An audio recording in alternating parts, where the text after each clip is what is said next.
the mic's off. Apologies for that, I was just speaking away to myself. Abby, just for absolute certainty, we're live now, I think.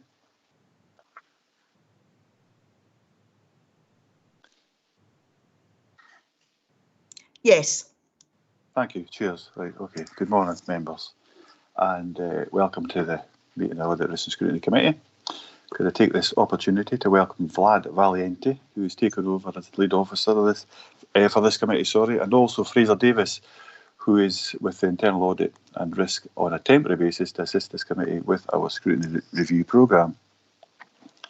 This meeting is being live streamed and recorded and will be made available for viewing through our Council's website. This is our first meeting with all members participating remotely, so I can please remind you of a few arrangements in the guidance note. That microphones should be muted and videos switched off when you're not addressing the committee. That we should, if you wish to contribute to any item, you should write speak in the Teams. Welcome to put a hand up as well if it's easier. I've got a number of screens here that I'll be watching and monitoring. I've got support in the background to help in regards to that. Should your question or it should be raised by a previous speaker, please withdraw your requests so that we deal with the business as effectively as possible, but at the same time, if it's relevant, it will be accepted. Our standard rules will apply, including any votes will be undertaken by a roll call.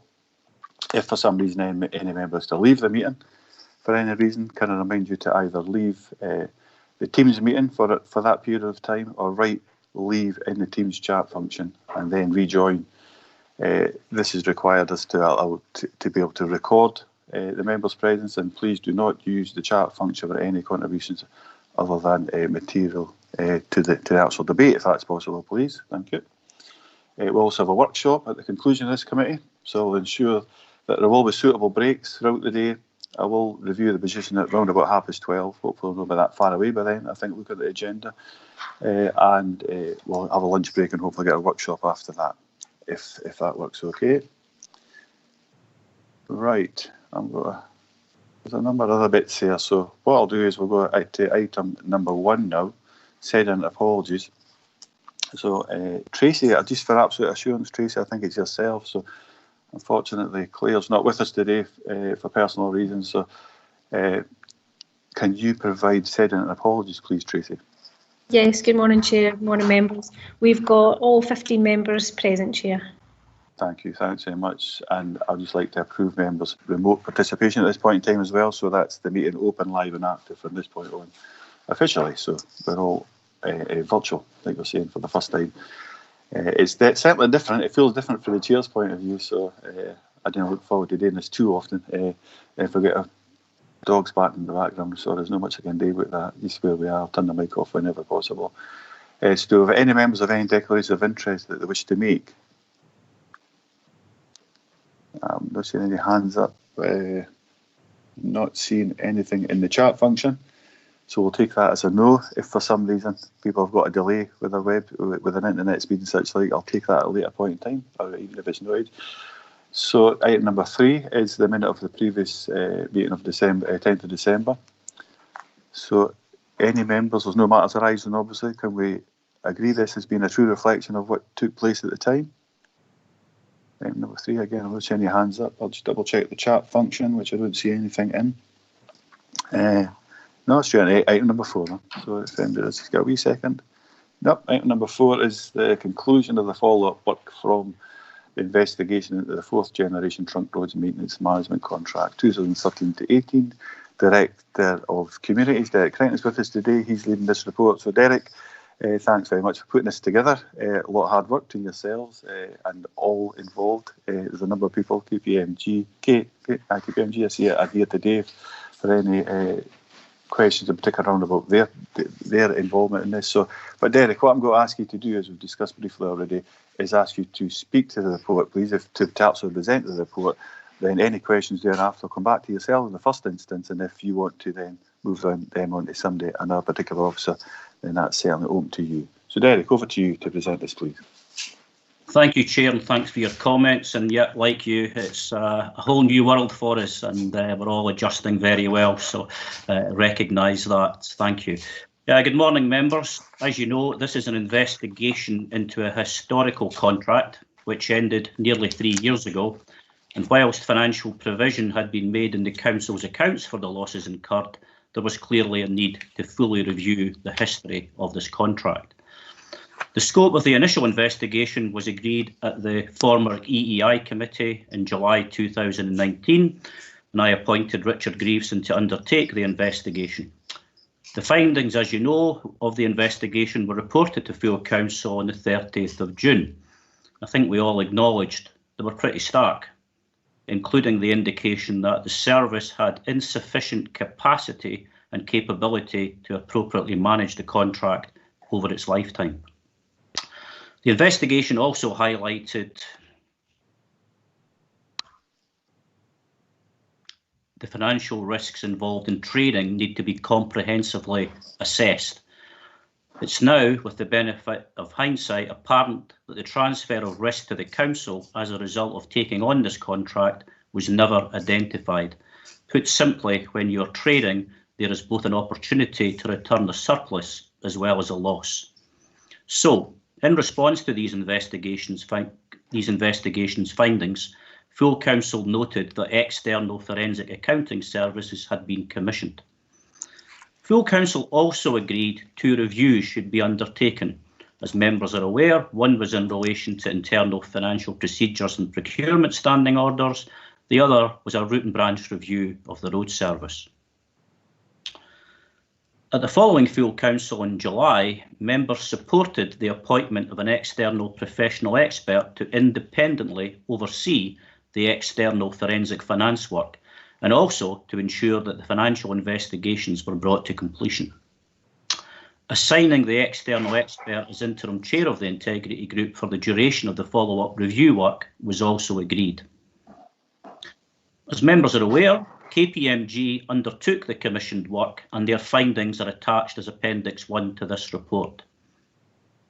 Amongst other findings, KPMG reported that the risks associated with the structure of this contract did not appear to have been understood. There did not seem to be a process which enabled the assessment of profitability on individual jobs. There was no apparent robust tracking, nor reporting separately of the 4G contract. And there were insufficient resources assigned to manage a contract of this size. These findings were consistent with those reported to members in the original investigation. It is acknowledged, though, that the observations arising from the external forensic finance work offer enhanced insight into the operation of the 4G contract over its lifetime. They also provide an additional level of detail.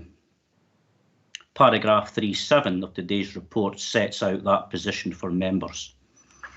As members are aware, Peter Lewis was appointed as external interim chair of the Integrity Group, and I sought his and the Integrity Group's assistance to review the information produced from both the investigation findings and the external forensic finance work. The purpose of this was to establish whether there was any indication of fraud or corruption having occurred. Again, paragraphs 3.9 to 3.19 provide members with the detail. In summary, all of the extensive investigation work to date has found no evidence of fraud or corruption. Notwithstanding this, it is fully recognised there was a failure to sufficiently plan, resource and implement effective financial and performance management arrangements, and the systems of internal control did not function adequately in the context of this contract. Paragraph 3.21 sets out the summary of that position. Over these last 8 months, members have been fully involved in the 2 service reviews, so it is essential that the improvement plans for the road service and the internal financial procedures and procurement standing orders reviews are resourced and implemented in order to create lasting improvement. The continued involvement of members in this work will be of considerable and real benefit. Chair, I would want to finish by emphasising the hard work and commitment of our road service staff who continue to perform their duties to a high standard and who have very much embraced the opportunity to be part of our proposals for a transformed road service which plays such a vital part in our local economy and serving local communities. Thank you, Chair. Thank you very much, Derek. That's much appreciated. I wonder just at this point, do you think that Peter Lewis should say a couple of words or not? If Peter's feeling that way, or are you happy just to proceed at this point? Happy to proceed through you, Chair, but as I say, equally happy you're directing things, but certainly more than happy, Peter, I'm sure will be brought in to members' questions, so happy if that's the position. Thank you. Excellent. No, thanks for that. So, Peter, I would imagine there will be some questions for yourself. So I'll open it up to members. Graham, I see you're first, so like see the hands are in the chat. I'll be watching both. Thank you. Graham Bell. Councillor Bell, Graham. Hear me, Chair? Yep, hear you. Good morning, Chair. Good morning, members. And obviously, it's quite a comprehensive report here from Derek and his team. And what concerns me is obviously nobody seems to be held account at the council, and nobody seems to be getting blamed on anything. That always concerns me and concerns the members of the public. Obviously, the horse has been running around the paddock for a long time and it certainly need to be reined in. But looking at the various things and suggestions and that, have the VAT records gone back far enough in the VAT records? Have the invoices been fully explored? I'm just concerned that has enough digging been done on this subject? So I think there's generality there as well, Derek, in regards to the level of investigation. Has it went far enough? So, but obviously Graham's put that himself. Thank you, Chair. Thank you, Councillor Bell. I certainly believe, and I do acknowledge your analogy. And as I said in my opening remarks, it's now 3 years since this contract had ended, and as we know, there was a previous contract in advance of this one which ran previously as well. So it's been a long-standing area of work for the council, and there is no doubt that over the years there has been levels of interest in the benefits and disbenefits of entering into trading work. While I think it's always been acknowledged that the core of the work in terms of trunk roads were an important part of our economy, and there were seen to be benefits of ensuring that the trunk road network was maintained to a high standard, while at the same time maintaining jobs for local contractors and our local workforce. Notwithstanding any of that, in relation to your points about the thoroughness and the VAT records, I would intend to bring in colleagues from KPMG because quite clearly they have carried out extensive financial work, and it would be appropriate to bring in Damien and Julie, who are on the call today, Chair. Thank you. Thanks, Derek. So Damien and Julie, just whoever you feels best to come in at what point, just come in. Yes, good morning, everyone. It's Damien Margetson from KPMG here. We were asked to review the 4G contract. We started our work back in July of last year, 2020. And as we commented in our report, in terms of the specific point of the question, we were given access to the records that we could get access to. We commented that we weren't able to get access to all the individuals, and in some cases we couldn't get behind some of the detail in the records. As to so we feel we've done as thorough a review as was available to us in terms of the records that were available for us, essentially. Could we go further back? Potentially, but then as Derek has just mentioned, we could go back into a further contract, but again, that wasn't part of the work that we've been asked to look at. So I feel we went as far as we could go in the circumstances that we were asked to consider. Graham, I've turned you off, your mic off there. I maybe get you to lower your hand as well. But just you want to come back in that at all, Graham? It's your question. Obviously, back what Damien was mentioning there from KPMG, obviously, it was saying that he had enough sufficient tools, but we're talking about investigation here. It's like someone doing a VAT or HMRC investigation. They have all the tools and all the evidence. So am I getting the impression that you didn't get all the evidence put down in front of you? No, I'm not suggesting that. What I'm saying is that clearly, as Derek has indicated, the contract is 2-3 years old at this point in time. We were given access to the records that the council had got. where we could ask, and we could ask for the records that we felt we needed. We asked for those records, we got them where we could, but we couldn't speak to necessarily people who were involved at the outset of the contract at the time because they're no longer members of the council. Now, we can only ask the questions that we were trying to answer at that time, and we felt we got a full response to where we needed to get to in respect of that. So our questions were quite specific that we were asked to look at. To do analysis of whether the loss that reported was correct, to look at how that might have arisen, and to do some analysis of contract spend. Those are the things that we were asked to look at. We weren't asked to be involved in the investigation per se, and that was activities that Derek undertook at that point in time. So I believe that we got access to the records that we needed for the work that we conducted. Graham, your mic's still on. If you're finished, turn that mic off. I'm finished, Chair. Thank you. Thank you. Thanks, Graham. Archie, you're next. Councillor Driver. Thanks, Chair. And it was along those particular lines that I wanted to raise perhaps a concern of mine. I mean, in 3.6, KPMG have highlighted in certain instances they will not be able to fully address all areas set in their scope of work, indicates primarily due to the lack of structured available documentation held by the council. And alongside that, of course, access to individuals involved in that. Then I look forward at 3.10, where in carrying out the exercise with the integrity group, there was reasonable assurance when it comes to its conclusion. When it comes to its conclusions, I then go into 3.21, and again, it comes back to something that Derek had said earlier on. The various inquiries have found no evidence of fraud or corruption as defined by the anti-fraud and anti-corruption policy. And then I got to 4.5 when we look at the assurance of the external interim chair, and the integrity group agrees with the conclusion that no evidence or indications of fraud or corruption have been identified, such that further investigation is likely to arrive at the same conclusion. Now, this report again was given at Communities Committee last week, and it was accepted.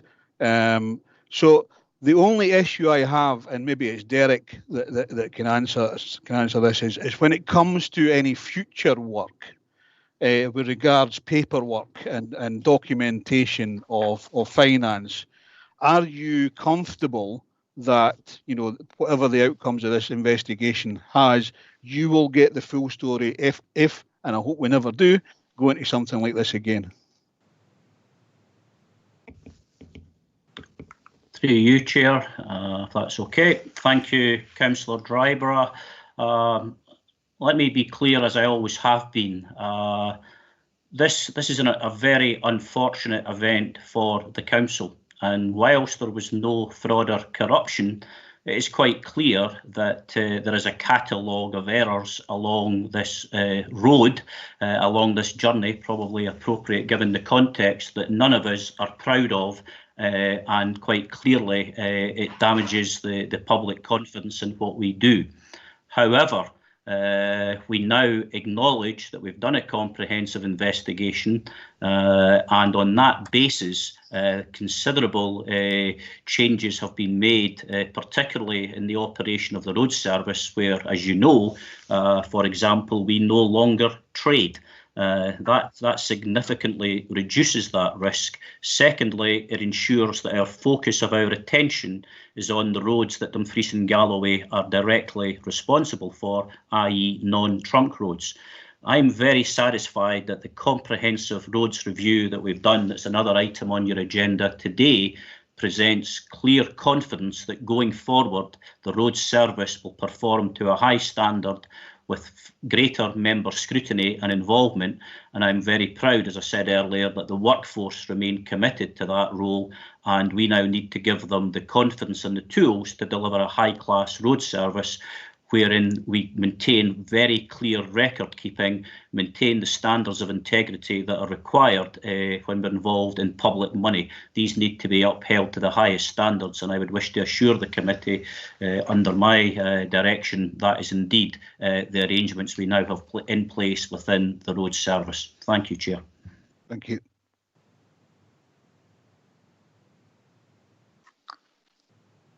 Thank you very much for that, Derek. So, and I've got Malcolm Johnston and then Stephen Thompson. So, Malcolm, you're first. Councillor Johnston.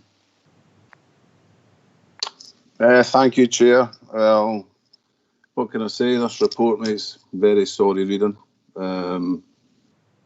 I can accept there's been errors throughout the contract. Perhaps there was a lack of resource. There was also a lack of control, a lack of supervision. Ultimately, that has been highlighted here. But the area I want to concentrate on, and it's probably because it's partly my area of expertise, is the accruals analysis. Now, this has been very concerning to me right from the get-go with us. We depend on accurate and timeous information, financial information to monitor reports. There's references where at some parts of the report there is a ledger account for the 4G contract. There's other parts say there was no means of separating it out. Well, I've got to be honest, the ledger account should probably have achieved that. But we get to page 46, I think it is, of the accruals analysis and the KPMG report, outcome 4. Bullet point 4, the additional accrual. These amounts cannot be readily supported by payments made in the following period or reconciled to the detailed line-by-line analysis that we've been provided with. So there's been no information to back this up at all. And to me, it looks like what would set alarm bells ringing for me is every year, and it has happened for the last 3 years of this contract, 3 full years, the amount accrued is rising every year. Now, that would worry me. Because usually the accrual should be to do with invoice delays, things like that. So, and you know, in the best will in the world, it should be no more than a month's turnover, really, being honest. The invoices should all have been put out. But then, of course, under this wonderful contract, there were no invoices. We just asked Transurf to pay whatever they felt like paying us, which doesn't seem to be a very business-like way to work. Again, we go back to page 73, and I've highlighted this. Income accruals which are made were overstated against income receivable under the contract. There did not appear to be a robust process in place to reconcile income at a job level to the invoiced amounts, so it's unclear how the accounts were determined. Now, we then go to the corporate anti-fraud and anti-corruption policy. We say that there's been no evidence of fraud. Definitions of fraud, 2.2. Examples of fraud can include, but are not limited to, distorting or concealing both financial and non-financial information. Now, the information has not been provided. Presumably, someone calculated the accrual. So where is that? Is the fact that it's been defined as not being fraud just due to the fact we can't find it, rather than ruling fraud in? I don't know. Somebody needs to explain that to me. The next part of it is suppressing or omitting the effects of transactions from records or documents. Well, that's clearly been the case. We then go to our policy statement. So we've got 3.2. We will achieve this by maintaining secure financial systems, operating a strong system of internal control and monitoring transactions and activity to assure propriety. That doesn't seem to be happening now, or happened in that case. So the next thing, someone ultimately has got to be responsible for this. And we're looking at, I'm considering the people ultimately responsible should probably be the Section 95 officer, and ultimately, where the buck stops, the chief executive. Now, again, in the policy statement, it comes to one of the actions that should be used is using disciplinary procedures, employment sanctions, contract termination clauses, and publicity where appropriate. Now, are we going to address this? Because at the minute, as far as the general public's concerned, this looks like a whitewash. That's the term a lot of people thrown around, but maybe half a dozen coats of white gloss as opposed to whitewash. But ultimately, someone has been responsible for this. And to put it into perspective, it's a £4.2 million loss. We agonise over the 3% increase in rates annually, which doesn't come to £4.2 million. It's a massive amount of money. And it's public money that could have been spent on something else. So who is responsible and what are we going to do about it?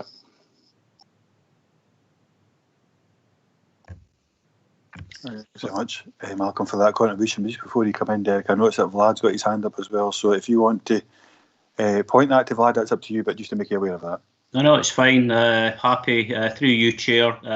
Thank you, Councillor Johnson, and certainly acknowledge fully the points you make in relation to the accruals, and I intend to have further comment on that from colleagues from KPMG, because quite clearly their report set out a lot of detail in relation to the accruals process. And again, it clearly, the final accrual, as we've referred to, certainly is acknowledged, was certainly optimistic in terms of its expectation. In terms of the HR and legal position, as you'll see from paragraph 321 in the report, we believe that there is no either human resource or legal basis upon which further disciplinary action could be taken. And on that basis, again, I'm more than happy the Integrity Group reached that view, and I'm more than happy to bring in Peter Lewis to expand on that. So through you, Chair, firstly hear about the accruals from KPMG. Thank you. Thank you. Whoever's got to speak, is it David? Hi. Oh no, Julie, sorry. Sorry. No, go on. That's it. Just go on. Jumping in. I guess on the accruals point, what we can say is from the kind of work that we did, there was no way we could kind of identify what the motive behind any of the accruals were. All we could do is kind of establish, you know, where we thought the quantum might be slightly higher than what they should have been, but because there was no reconciliation of the kind of amounts received from Transerve to kind of the works, it was very difficult to say, you know, how reliable the accruals were.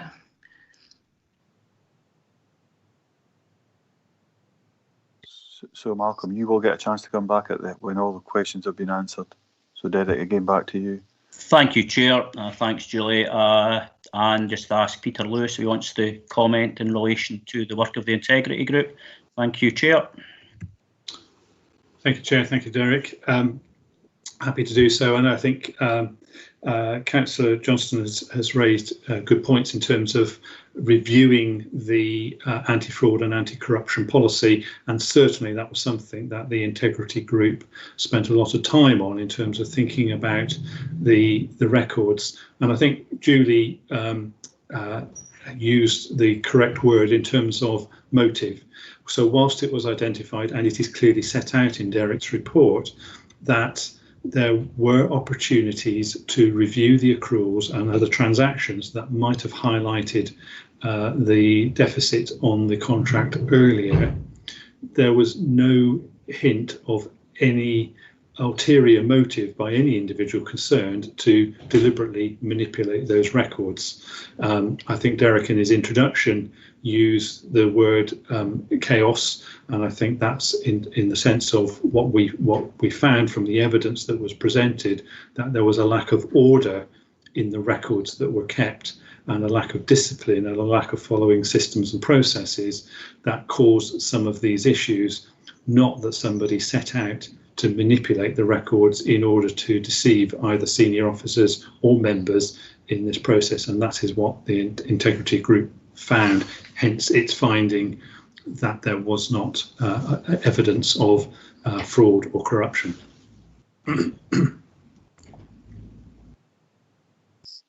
Thank you, Peter. Through you, Chair, I think it would also be helpful, given the reference to the Section 95 officer.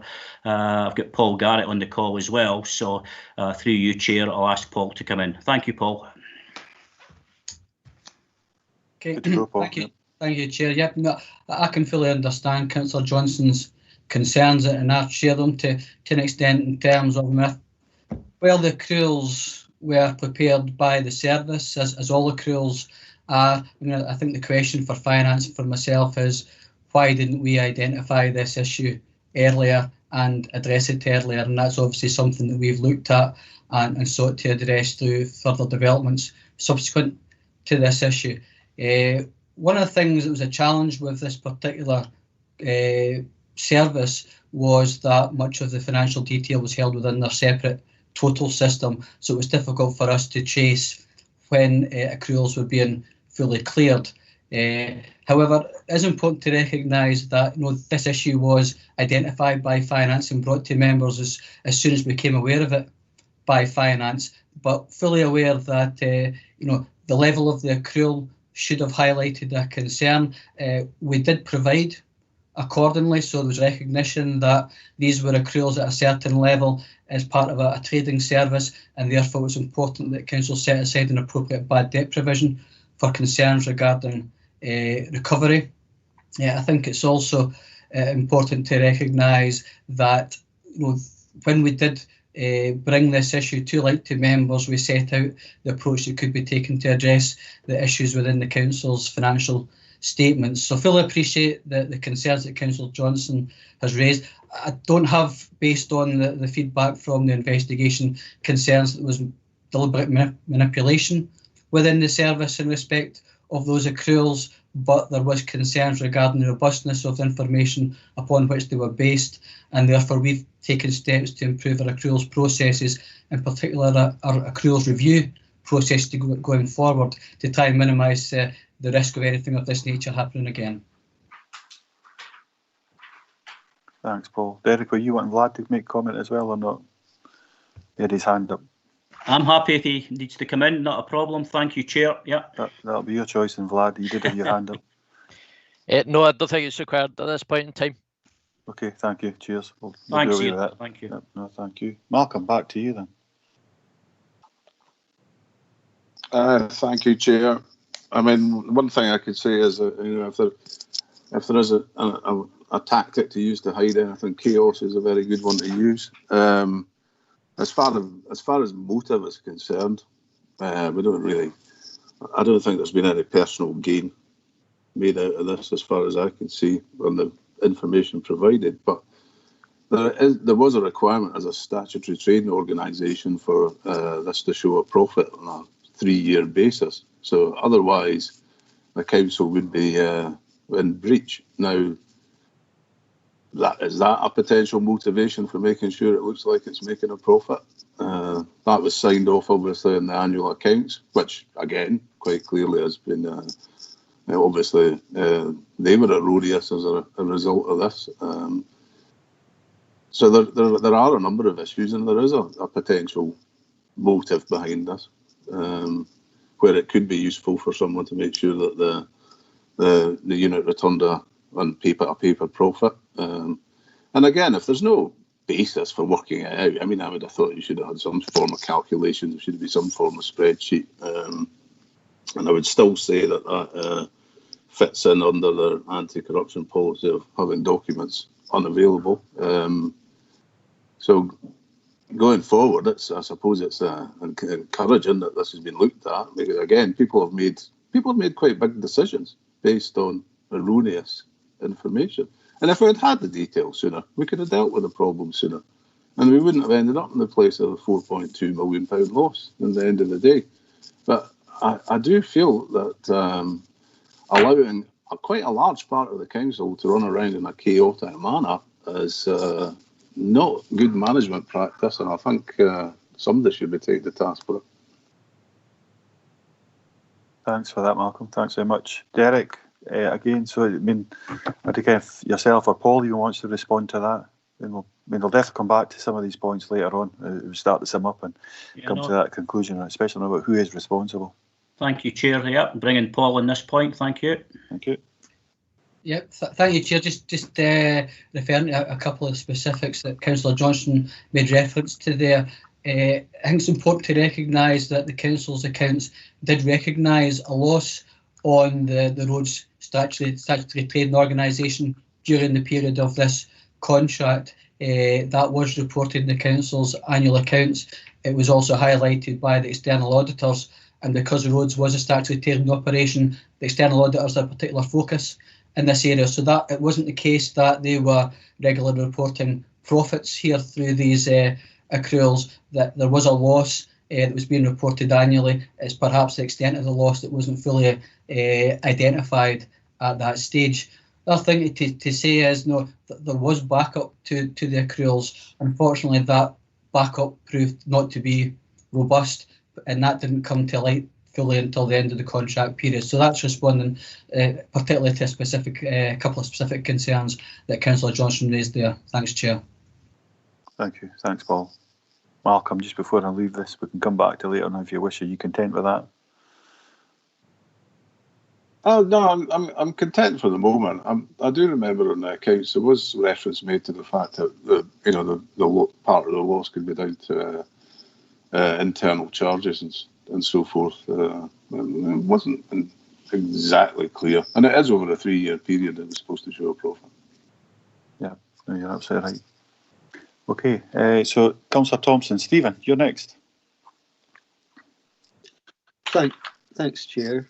I mean, I think in the simplest terms, all I can really take from this report is that the council is responsible for losing £4.2 million, and that there's not enough evidence to say whether or not it was to corruption or anything else.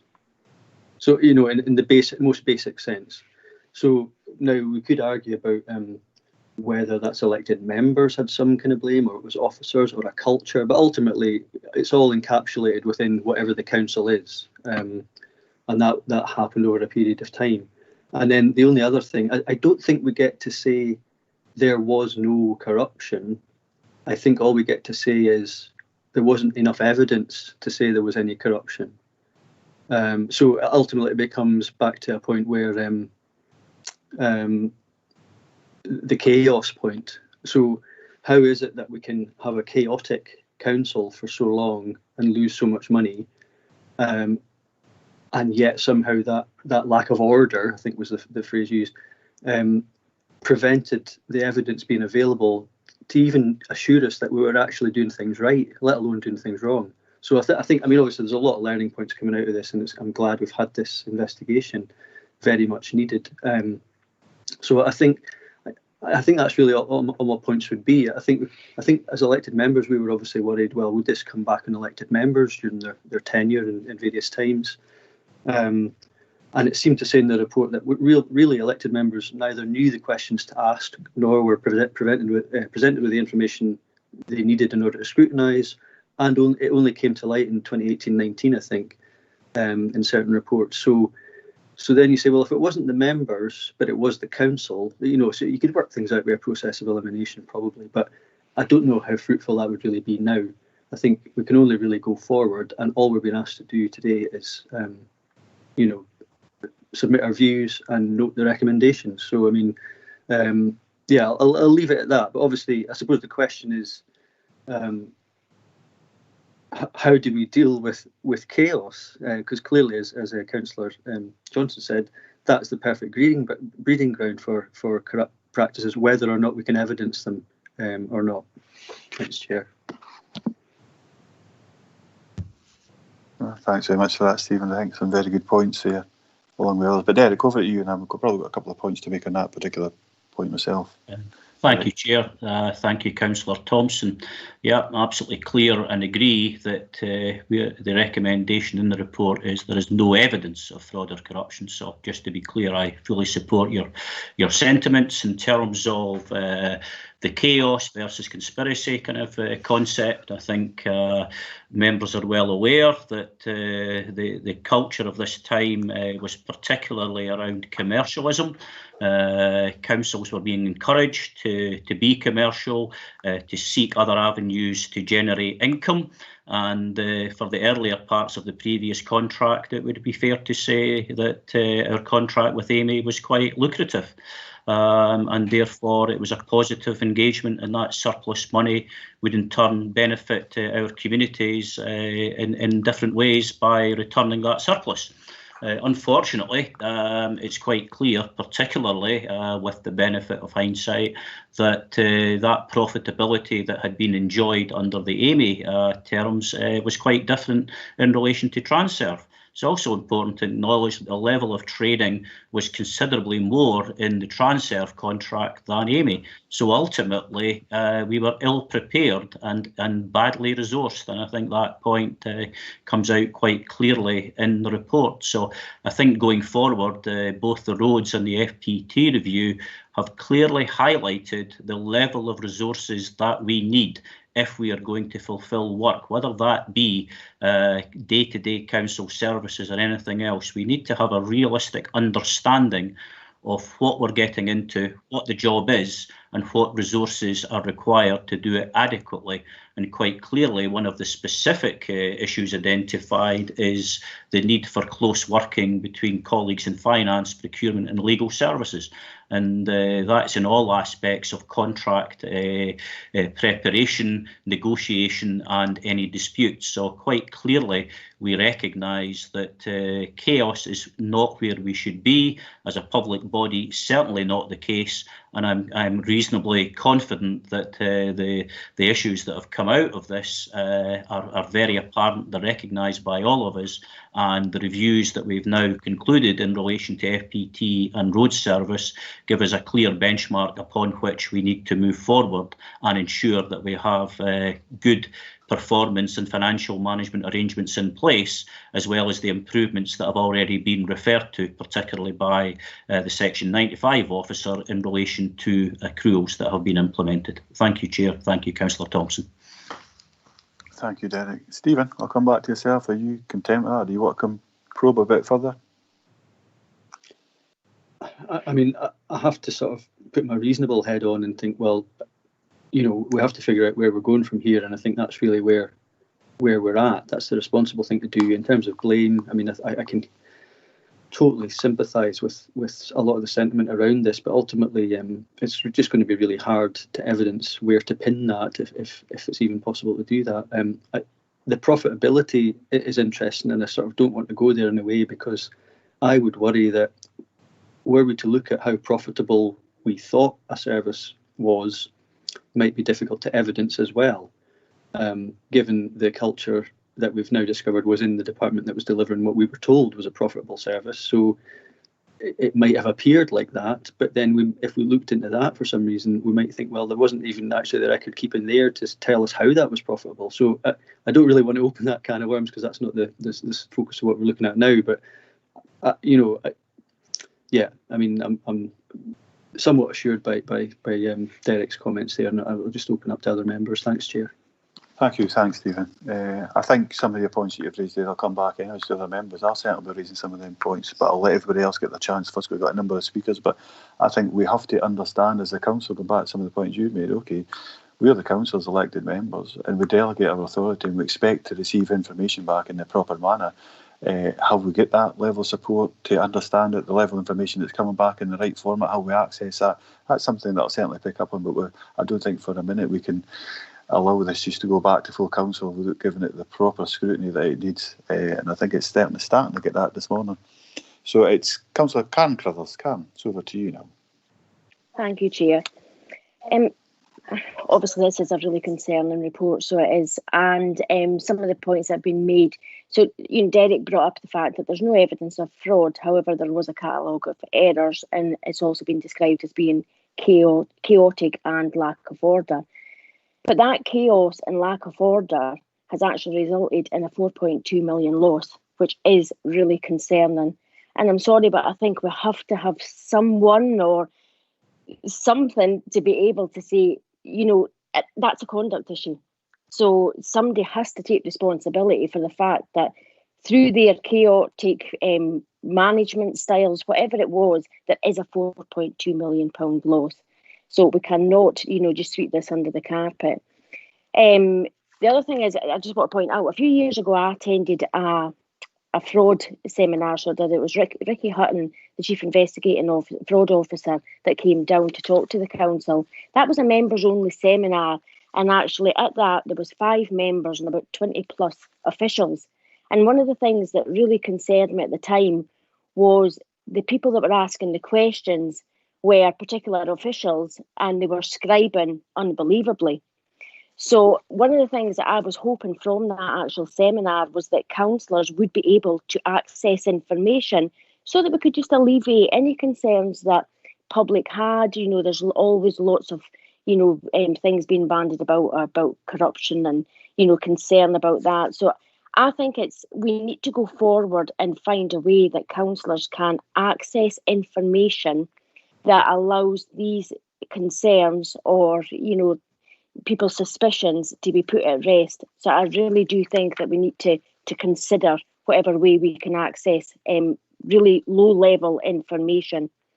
One of the things that I did want to ask was how far back did KPMG go when they were looking at invoices and such like? How many years back did they go? Derek, over to you. Yeah, thank you, Chair. Thank you, Councillor Karen Carruthers. I'll deal with the first couple and then I'll bring in KPMG.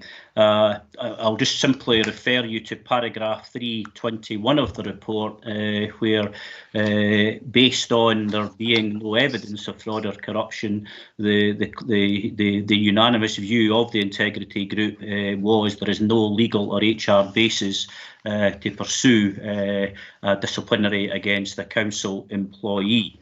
In terms of access to information, there is a member seminar being scheduled for that, and I know our new Head of Governance and Assurance, who you were introduced to today, Vlad Valente, is very keen to ensure that we fully embrace these principles, and I'm very confident that where members have a right to access information, that they will embrace that legislation, because quite clearly we want to work in an environment where there is trust and respect between members and officers, and therefore there are reasonable grounds upon which members have access to information. So I'd wish to assure Councillor Carruthers that that is something that is being scheduled. In relation to the length of time that KPMG look back, I'll just bring in KPMG, Damien, to deal with that question. Thank you, Chair.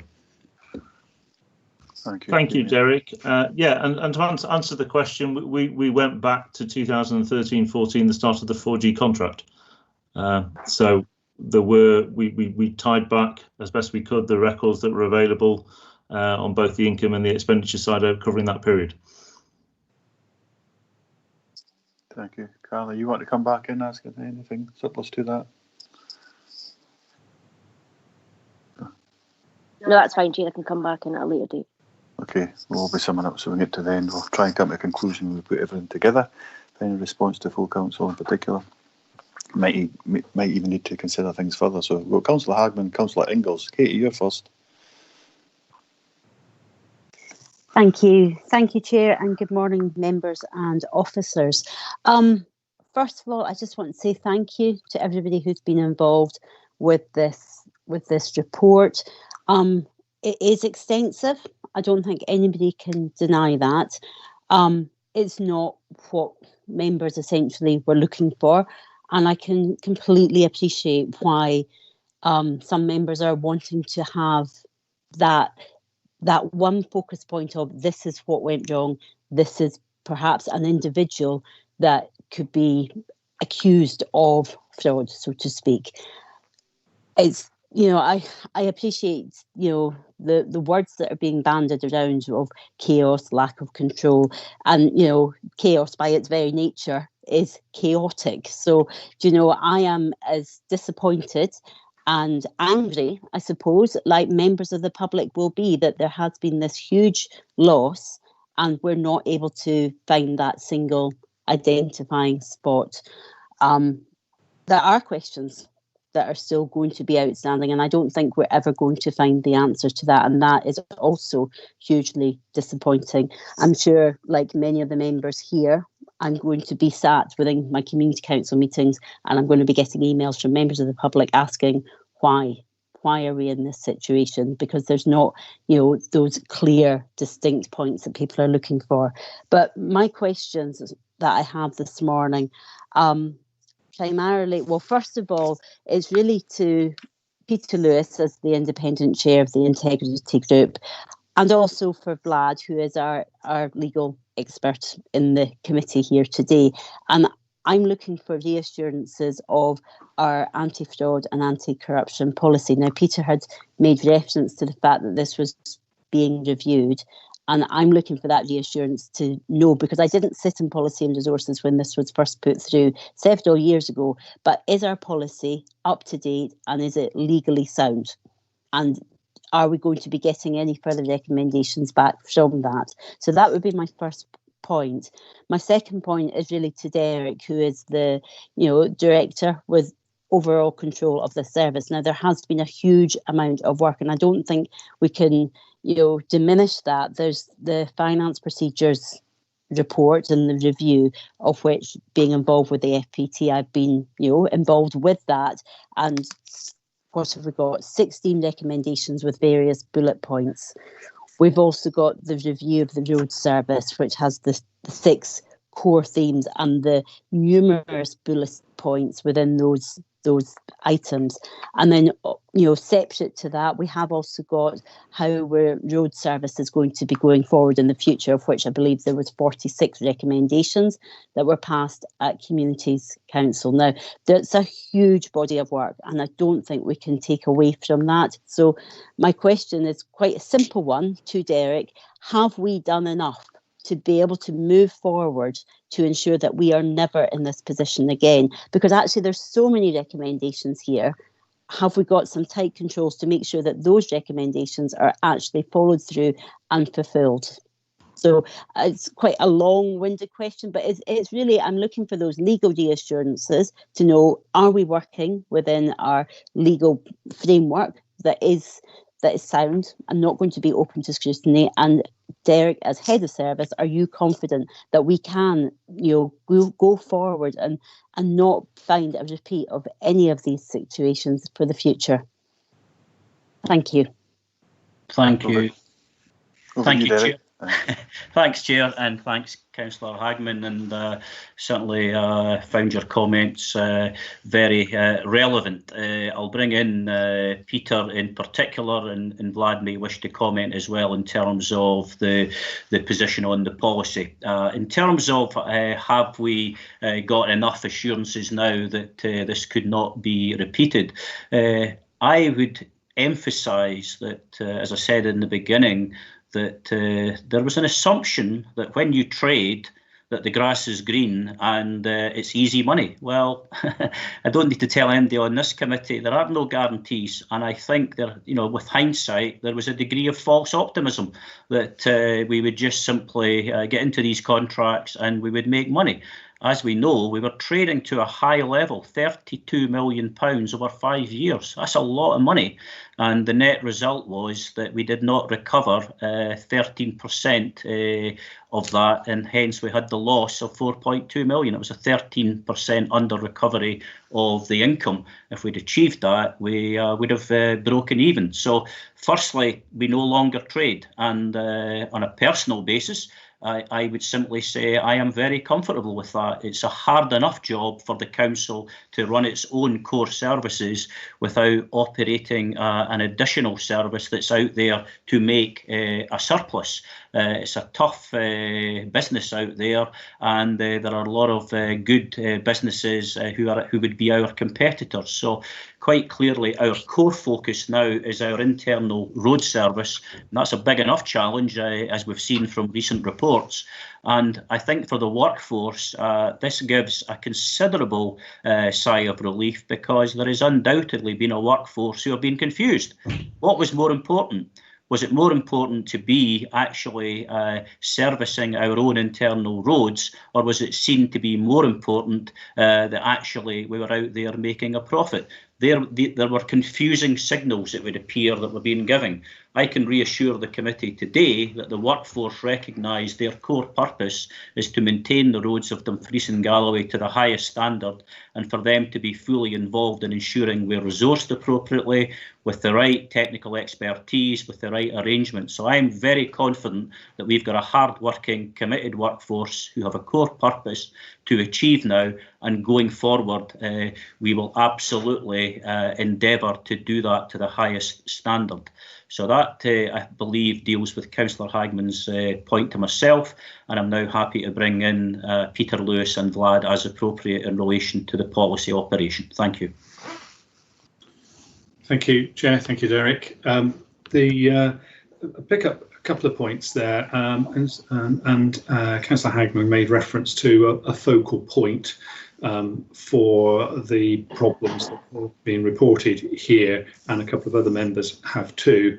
And I think perhaps I just point back to the report, what the report is trying to say, and indeed what the review, the FPT review of controls and procedures was trying to say was there were a number of points of system issues that contributed to the lack of information that did not highlight the problems with this particular contract at that time. So it was about a system as opposed to and system challenges, lack of adherence to rules and so on, as opposed to an individual who was responsible for the failure of this particular contract. And that links very positively then to the review that the FPT committee undertook of the controls and standing orders and so on, and the recommendations that have emerged from those that have subsequently been agreed by the council, and an implementation plan has been drawn up. Following those through should reduce significantly the opportunities for this sort of problem to occur again. So it's that follow through that is really important. There was a specific question about the anti-fraud and the anti-corruption policy. I'm pleased to say that only yesterday, I think it was, that I sent the Integrity Group's review of the anti-fraud and anti-corruption policy to Derek in order to take that forward through the appropriate processes. And I'm sure that Vlad will have his own views, being new to the organisation, and have his own observations too. The Integrity Group felt it was very important, firstly because the Integrity Group is under an obligation to undertake an annual review of the anti-fraud and anti-corruption policy, and secondly because in the light of this investigation and the outcomes of this investigation, were there lessons to be learned that could be applied to that policy where it could be strengthened in some way. The overall conclusion of the Integrity Group was it's a good policy. It's good that the council has this policy in place. It's very comprehensive, it's very well rounded. However, there were a number of observations where it could be improved in terms of its bite, in terms of perhaps awareness, in terms of some of its training and so on. And the Integrity Group has considered those, and bear in mind we have a range of skills and disciplines from HR to procurement to legal and audit on the Integrity Group, coming from different perspectives that have contributed to that review, which is now, as I say, with Derek, and I'm sure we'll take through the appropriate processes. And the ultimate outcome of that review should be recommendations to the committee in due course, when of course that's put into the appropriate format. But I'm sure that Vlad will want to comment on that as well.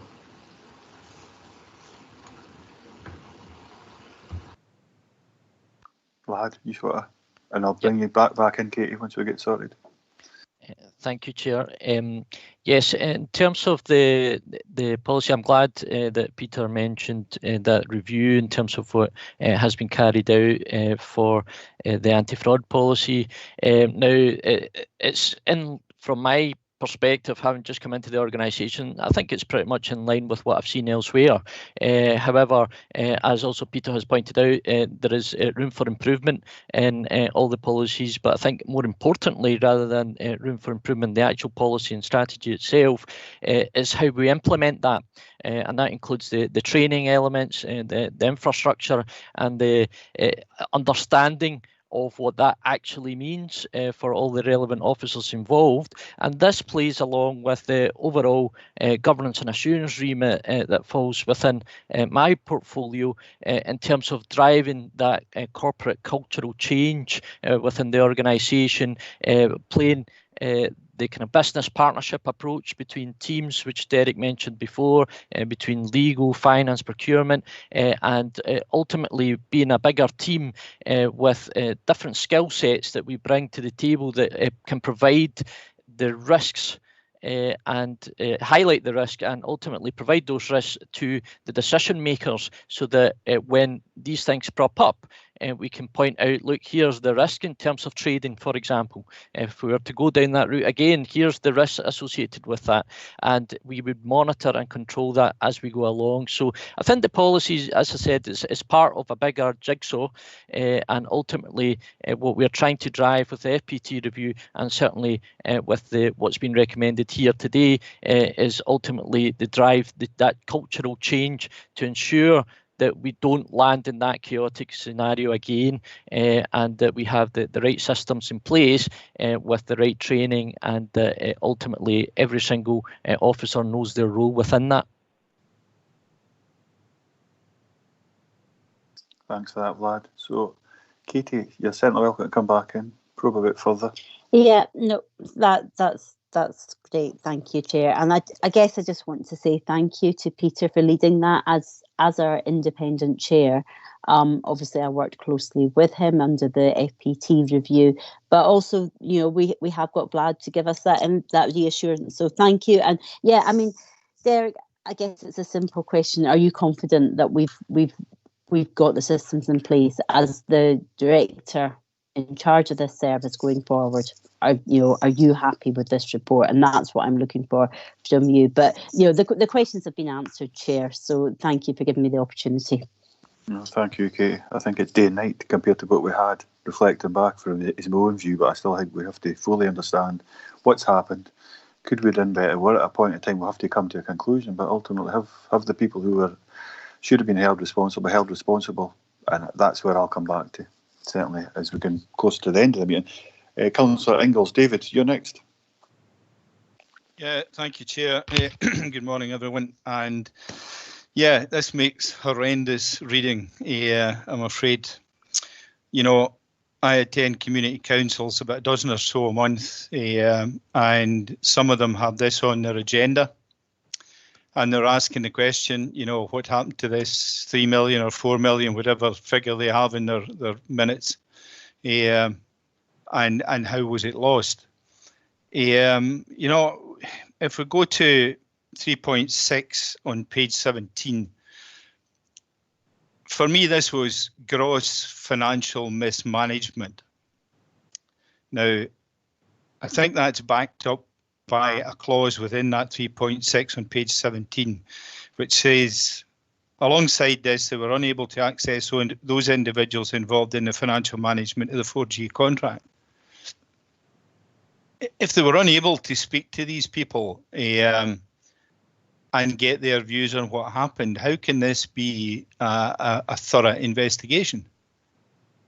You know, I can't understand how we can be coming out. It's all very well focusing on the positives. We'll put more robust checks in place, and moving forward, we're going to do this and we're going to do that. The fact of the matter is, there's £4.2 million of public money went missing, and I'm going to have to tell a community council nobody was responsible. Can't blame anybody. Nobody has been pinned down and said it was your job to manage that contract and you didn't manage it properly.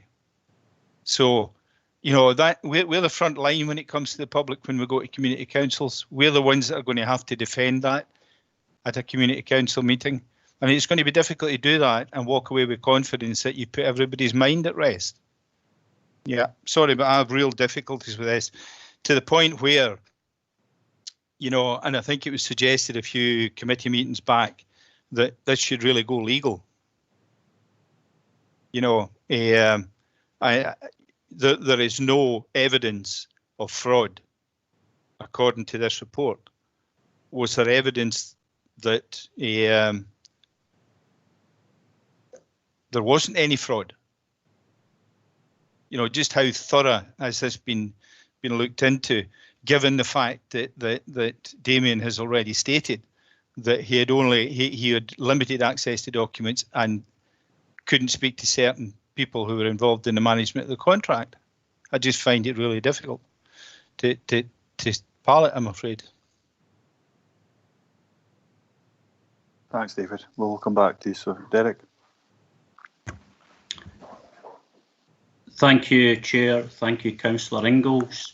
I think there's a recognition that, firstly, The council is responsible, as was said earlier, in terms of the situation we find ourselves in.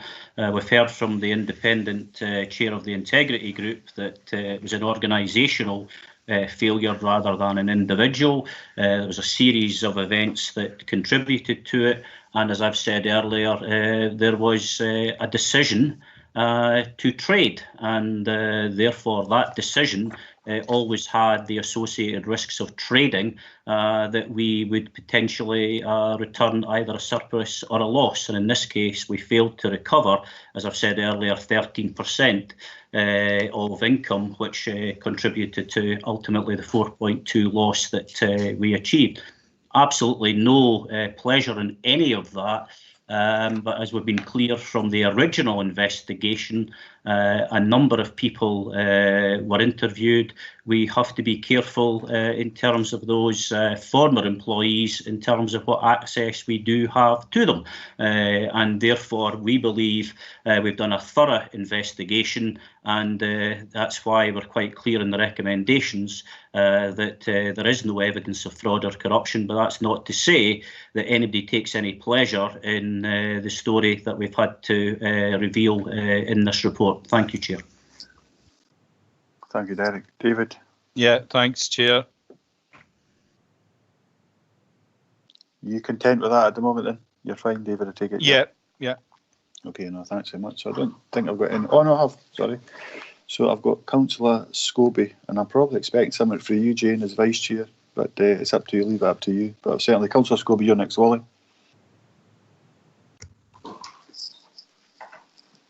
Thanks, Chair. I guess coming near the end, all has been said, but I don't think it has been, or it's worth repeating some of the issues that have already been said.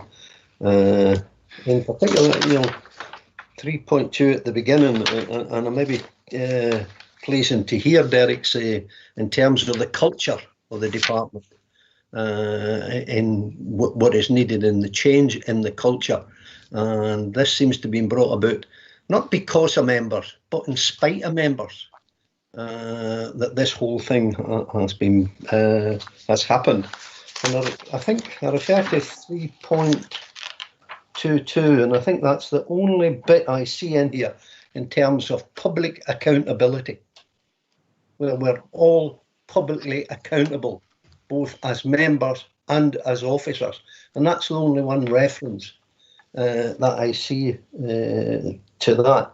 And indeed, there's only, that I can find, 2 references to members and members' responsibilities in terms of upholding high standards of governance.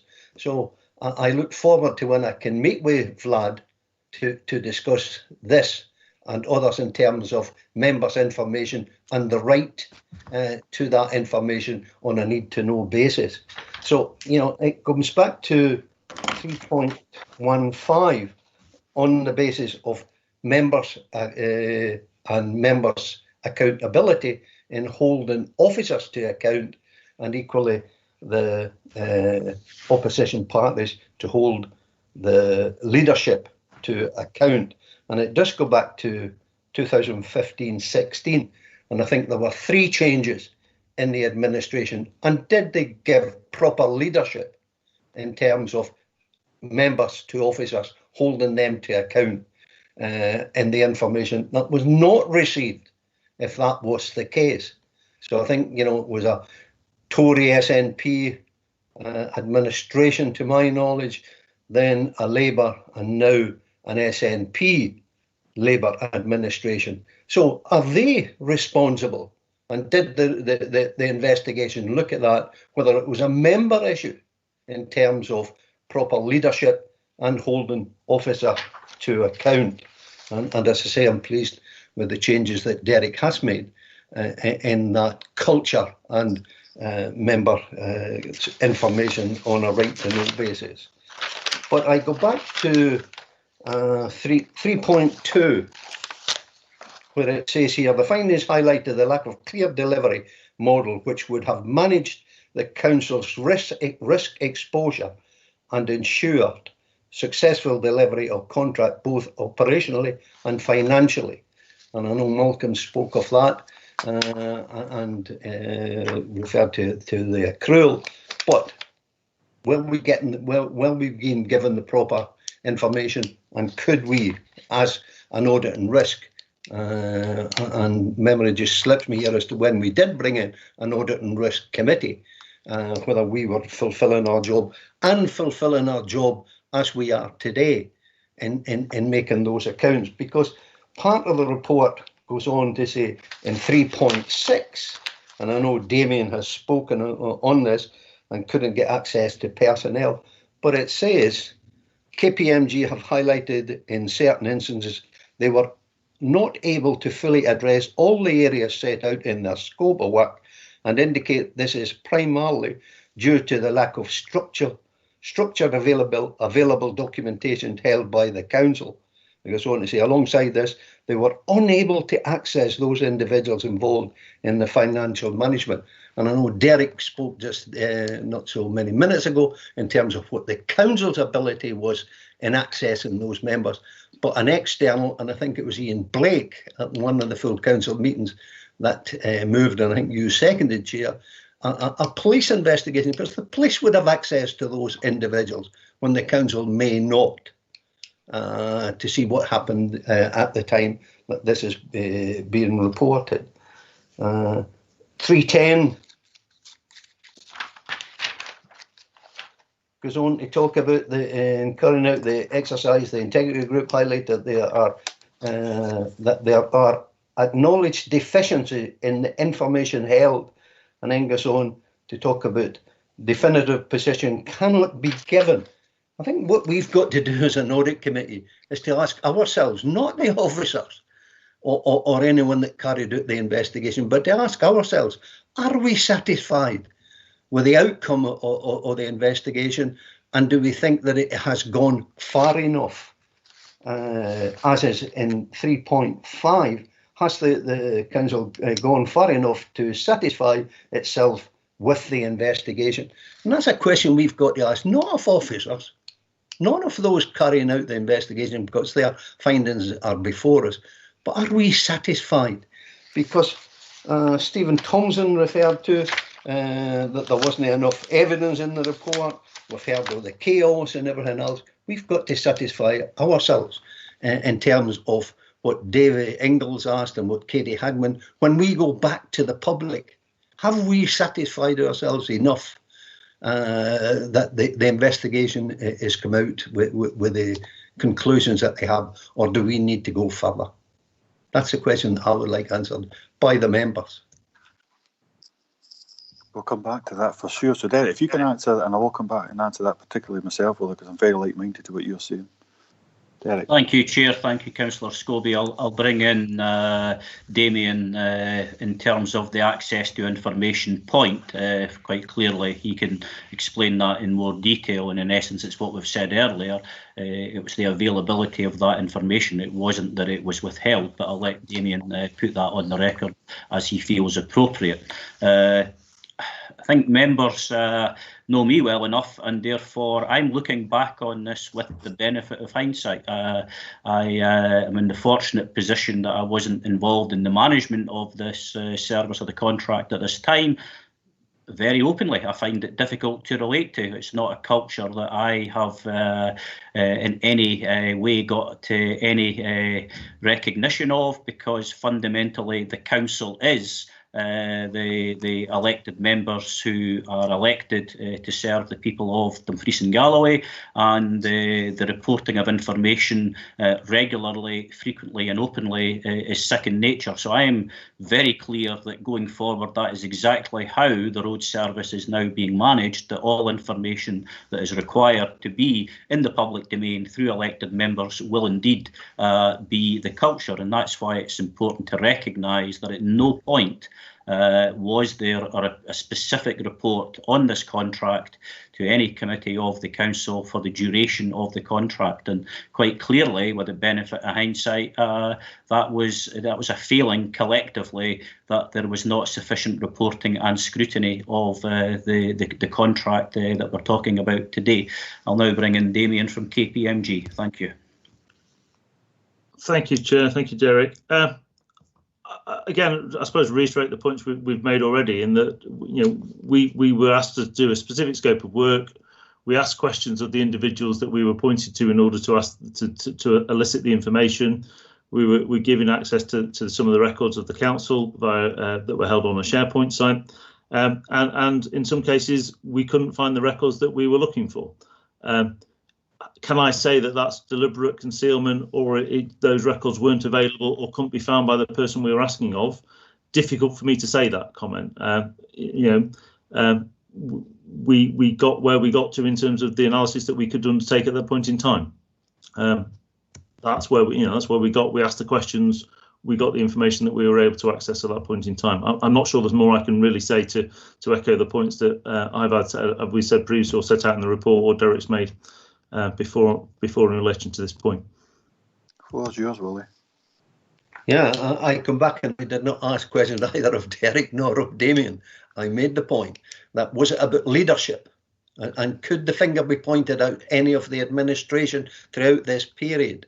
And I think that's not been investigated that I can see. I referred to only one reference to public accountability, and we are publicly accountable as elected members, and as the officers are accountable to the administration. Was it about leadership?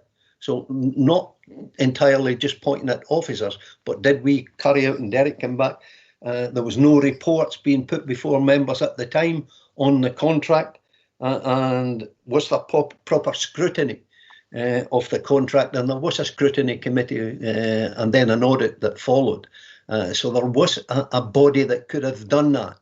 And was there proper leadership and that accountability at the time? So there's a lot still missing in the investigation, not from what has been carried out, and we've had an honest and candid opinion on that from officers and those that conducted the investigation. But has there been, and again I come back and ask the question, has the council gone far enough to satisfy itself with the investigation? And that's a question of members, not of officers nor those that carry it out. That's of members, and we've got to satisfy ourselves that enough has been done for us to be publicly accountable.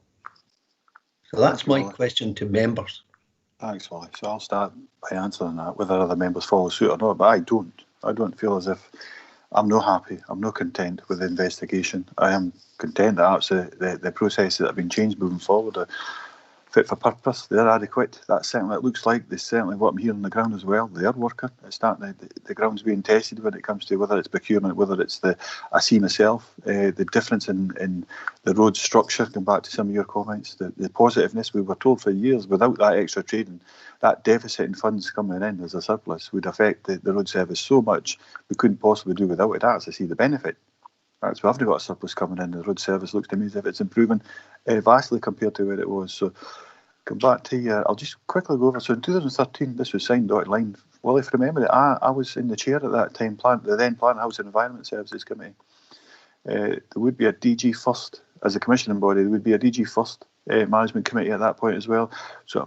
It was at the point, where did it lie? It may well have been with that committee. It could have been lay with me. But anyways, that was in 2013. By September, you'll remember the changes that were made. So the Conservative led, but Conservative SNP administration at the time disbanded, you could say, for a better way of putting it. And in September of 13, there was then Labour SNP, and a year later, just shortly, in fact, actually the following summer, the SNP left that administration. It was led by Labour ever since.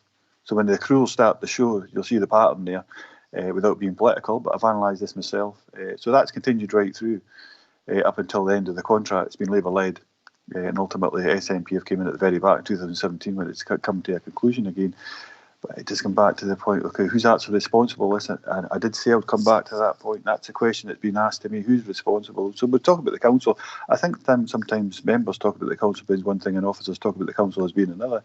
Derek, you actually spoke when you said earlier about information that's available and that members can access, members of the council. I like to maybe you can enlighten me whether it's here at a different time, what actual information councillors are not able to access. The councillors are the council. Any information that comes in via the scheme of delegation responsibility officers and statutory appointments is available to the council. be the councillors. So I mean, I think there's an ambiguity there, and that needs to be spoken about. We need to work that out about members getting information. That'll probably come out in the workshop this afternoon as well, in regards to the availability of members, the resources available to members. But that's another point.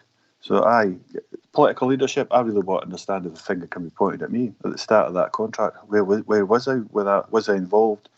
I'd like to, if there was any further investigative work, I would like to be interviewed. I would like to add my points to that.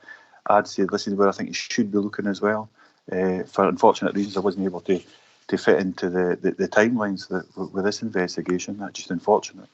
But I think there's a political element to this. It needs to be bottomed out, and a scheme of delegation, within that, you'll see quite clear. So who is responsible?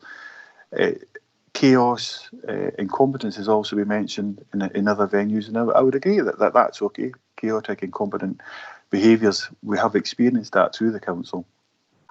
We've seen it on reflection, not at the time, but certainly look back with hindsight, we see these types of behaviours that have been have been experienced. So I think from that point of view, sorry, I get noisy. From that point of view, we have to fully understand, okay, we're moving forward, and that's what we've got to concentrate on. We're moving forward. We understand there is a lot of processes change, but I need to understand what has happened and who is responsible, and I will come back to that. So 2.1 to 2.4 in the recommendations is everything here is for noting, but at 2.5 it does ask us to put our views forward. So I could ask Derek or Tracy, right, okay, have you captured that? Let's have a look at that. But I think we actually need a further meeting, whether it's even just a members' meeting, the members of the Audit Risk Scrutiny Committee, to actually formulate that properly. What is our response to Dumfries and Galloway Council, at full council? There's been so many things mentioned here today. There's been a lot of, certainly going forward, I think we're all agreed, okay, we're assured that going forward from this point of view, with the excellent pieces of work that have been undertaken by members and officials and the external parties that have come in, right, we've no doubt whatsoever there's been an excellent piece of work, but there's still 2 or 3 questions that need to be answered. So that's from a political point of view, I think, was we need to understand what the involvement was there, with information being restricted to that political level. I think I've heard, see Archie's hand up and I'll bring him in, but I've certainly heard Archie's made that very public, what his view is. He's commented a number of committees where he felt, and so is Councillor Marshall for that matter. I'm not speaking out of turn, no, Sean's not here, but he's made it very public, what he feels about that. So, anyways, I've got Councillor Young as well, but Archie, I'll bring you in first, but I think at 2.5 in particular, and that's where I want to take the focus to after this, at 2.5, I think we need to have a separate meeting away from here to formulate that particular the information we're putting to, we're asking full council to consider properly. But we'll come to that point. Archie, you're first then, Councillor. Chair, I'm happy to come in, but John and Jane have had their hands up before me. I mean, it's your prerogative if you want me to go ahead, but I mean, I'm quite happy to wait till after there, because they have been waiting for a wee bit of time. Like, thanks for that, Archie. I just picked up. Sorry, Jane, I did say to you I didn't pick up you had come in. Sorry about that. So I try to look at the number of screens. So no, thanks for that, Archie. I'll bring you as a second time speaker. Not at this moment in time. I'll bring in Councillor Young. Then I'll go to you, Jane, Councillor Maitland, John, over to you. Then I'll come back to you, Archie. Thank you, Chair. It's been a very interesting and very well-informed debate from listening to it. I mean, over the past few years, a failure of council systems, whether it be DG1 or the Waste and Recycling or Northwest Campus or the Finance Review, I mean, all these failures have led to investigations and reports and new procedures. So we must now have the best procedures in place of any council in Scotland, following all these multiple failures in the past. But my point's quite a small one. KPMG have produced an excellent report, and at 3.6 on page 17 it says they were unable to access individuals involved in the financial management of 4G. That must have been incredibly difficult to work around, the inability to speak to the people who were ultimately responsible for the financial management of the contract. But they also in that paragraph state that the lack of structured available documentation held by the council. Now, the report is a bit vague on how much information they felt was withheld from them. So could I ask a sort of mathematical question? If all the documentation that should have been there was 100%. What percentage of documentation would they say they were unable to access? Thank you, Chair. Thanks, John. That's an excellent question. So through you, Derek, probably Damien, but I think through you, Derek. Agreed, Chair. Damien, thanks. Thank you, Damien. Sorry, I'm just trying to come off mute. I don't know if I'm... That's you. No, I've got you. We've got you. So I think. Am I off mute? Yep. Well, you're back on mute. You're back on mute, Damien. I can sort that if need be. Now, sorry, Chair. Technology. So I think, if I'm honest, that is a really difficult question to ask, because the reality is this was a 6-year contract, or 5 to 6 year contract. How much documentation would you have expected to have been retained over that period? How much documentation could you access? We were allowed to access the SharePoint site that was held, where the documentation that we were told would be related to the contract. We looked for where we felt that document was. We didn't do a trawl of every single piece of paper that was in that documentation. We focused on the questions that we were asked to consider. We didn't feel that information was withheld deliberately. It's just that the information not necessarily could be found when we asked for it. So I would, with all due respect, I'm not sure I can give a percentage of what is the level of information that we either felt we accessed or we were unable to access. I think that would be an unfair question to answer, given the duration and the length of this contract, and the fact that equally we were looking at a contract that had been finished for 2 to 3 years before we actually started to look at it. And so the people we were also asking were individuals who were not necessarily involved throughout the life of the contract themselves. So again, I think it's a difficult one for us to answer in respect to that, and to give a percentage that I could stand here by and say, yeah, it was X percentage that I could access. Just before you come in, John, and before Damien, you going off, so I find that hard to believe personally. I would think that, okay, you're an expert. We've hired you with your expertise with KPMG, a large company. You're worldwide, and this is your job. This is what you do. I think it's a very appropriate question that John's asked there, Councillor Young, when it comes to, okay, so in your experience past, so if all the information had been there compared to the information this type of investigation, what, even proportionately, some kind of idea? Was it half? Was it 10%? Was it 95% what you received? I don't know. I mean, to me, you would have some kind of stab in the dark at that, at least, even if it's 2 or 3 different scenarios. Well, okay, and I appreciate the challenge that you're giving me, Chair, in respect of that. What I would say in respect of that is that reconciliations that we would have expected to have seen, we couldn't find in those databases. So a reconciliation of the income to the jobs specifically on an individual basis, jobs, there were costs that we saw, that certain jobs only had costs, they didn't have income, certain jobs had income, they didn't have costs associated with them. So it's not necessarily a volume of information, it's also trying to follow that through. And again, when you're looking back on these things, you try and find it, you try and piece it together to look through that activity. So again, with my experience, I think there were records that we didn't see, the records that you would expect us to seen in there. Now, I can't answer whether that was deliberate or was that they just weren't available. No, I don't think the question was about being deliberate, but I'll come back to you, John, about that. I felt the question was very much to try and get an understanding of, okay, if you're only wanting 30% of the information, then how appropriate a level of investigation would you get, or how accurate an answer do you have at the end of that? Because it's all relative to the amount of information you have, how well your outcome is at the end. But John, back to you if you want to come back in on that. Thanks, Chair, and you asked my follow-up question very succinctly. Like you, I'm rather disappointed with Damien's response.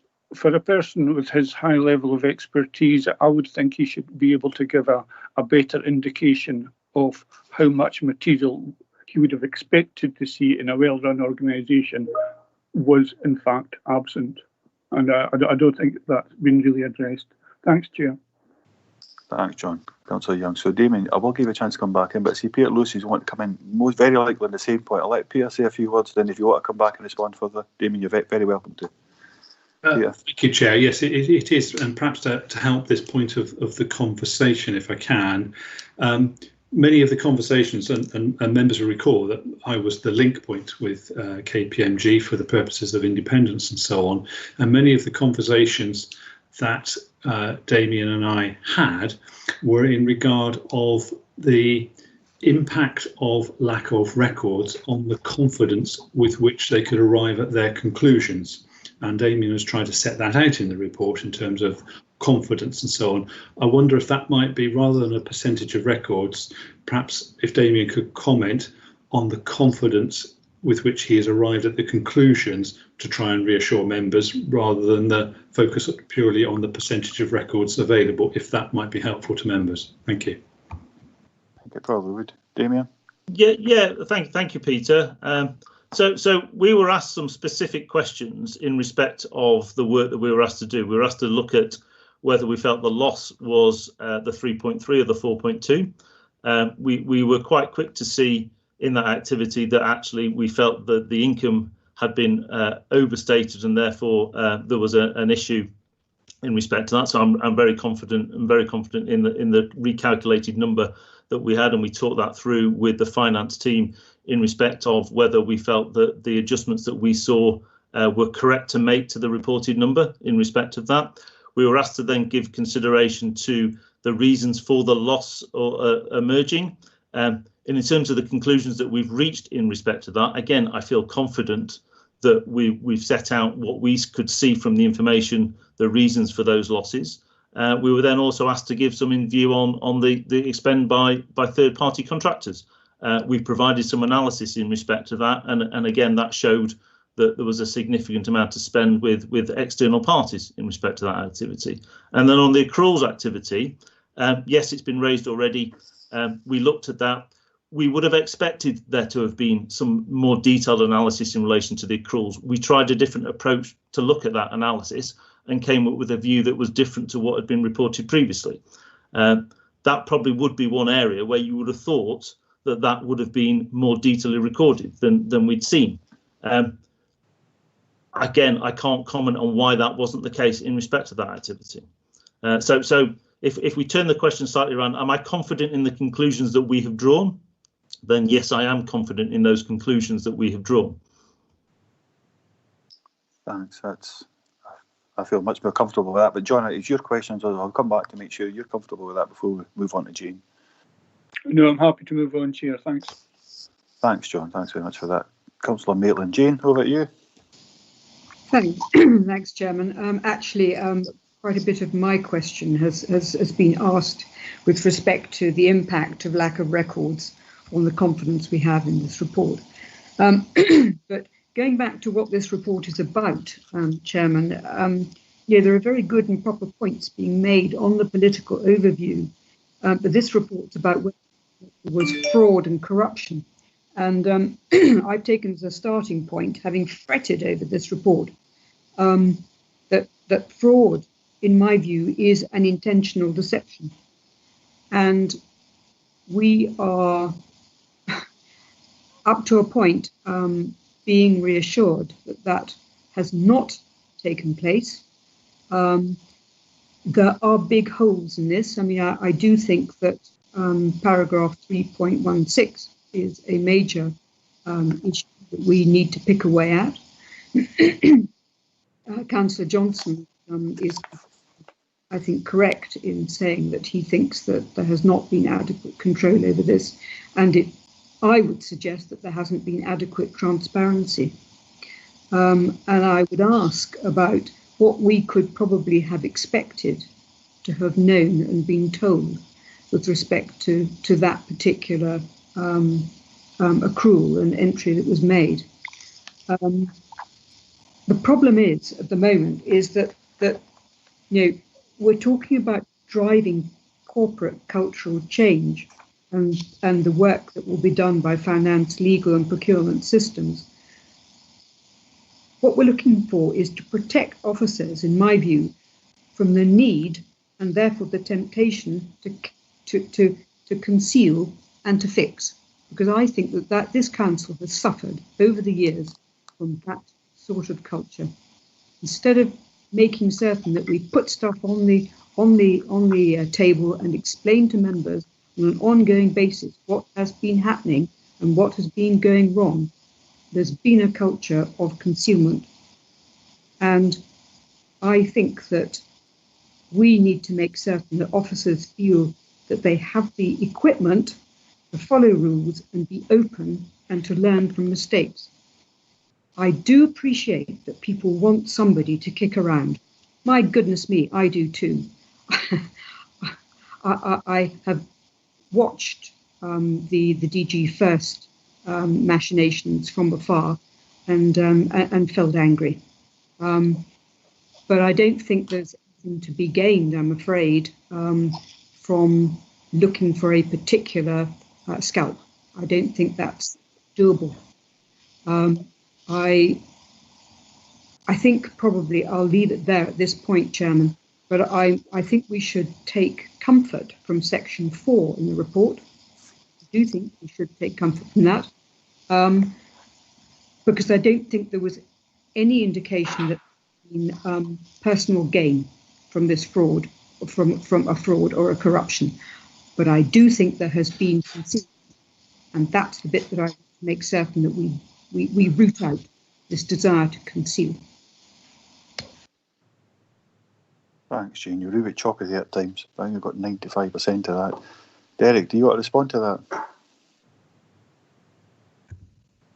Thank you, Chair. Thank you, Councillor Maitland. I don't think there was any specific question. I'm happy to be advised, but in my general response would be to acknowledge that, as I've said earlier, the culture of the DG First Enterprising Services to some extent was reflective of the environment and the pressures the council were facing at that time. I'm not justifying it, I'm simply giving it a rational explanation, and it's on the same basis that I see the previous comments about access to officers.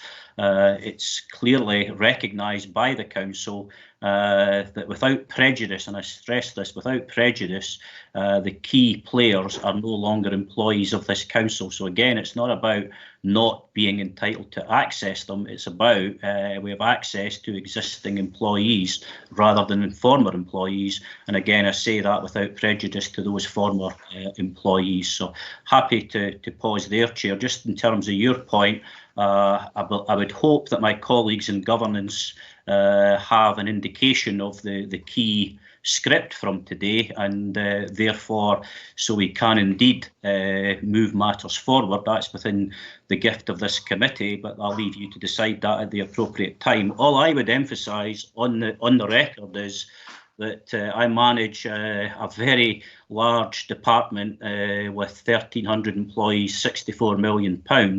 I need to give that the fullest attention, and therefore I would ask the committee to be mindful of that in terms of our arrangements going forward, because we've brought in at cost to the council KPMG and Peter Lewis. So therefore, if there is an appetite for further work, you will have to be mindful of the resource requirements for that. And certainly for myself, my capacity and my focus has to be on keeping that department operating. And as I say, there are a huge number of risks at the present time, given the context. So I need members to be aware of that we in your considerations. Thank you, Chair. Thank you, Derek. I think ultimately what I'll come back to that 2.5 in particular, as I've said, it's okay. What does this committee recommend to full council and how we actually consolidate it? Bring that together and format that. I think personally it needs to be away from this meeting. The members sit around the table. Tracy will have to loads of notes. We'll listen back to the cons. It'll take us an hour to try and collect that if we do it now to get everybody's thoughts. But I think it's important that we do.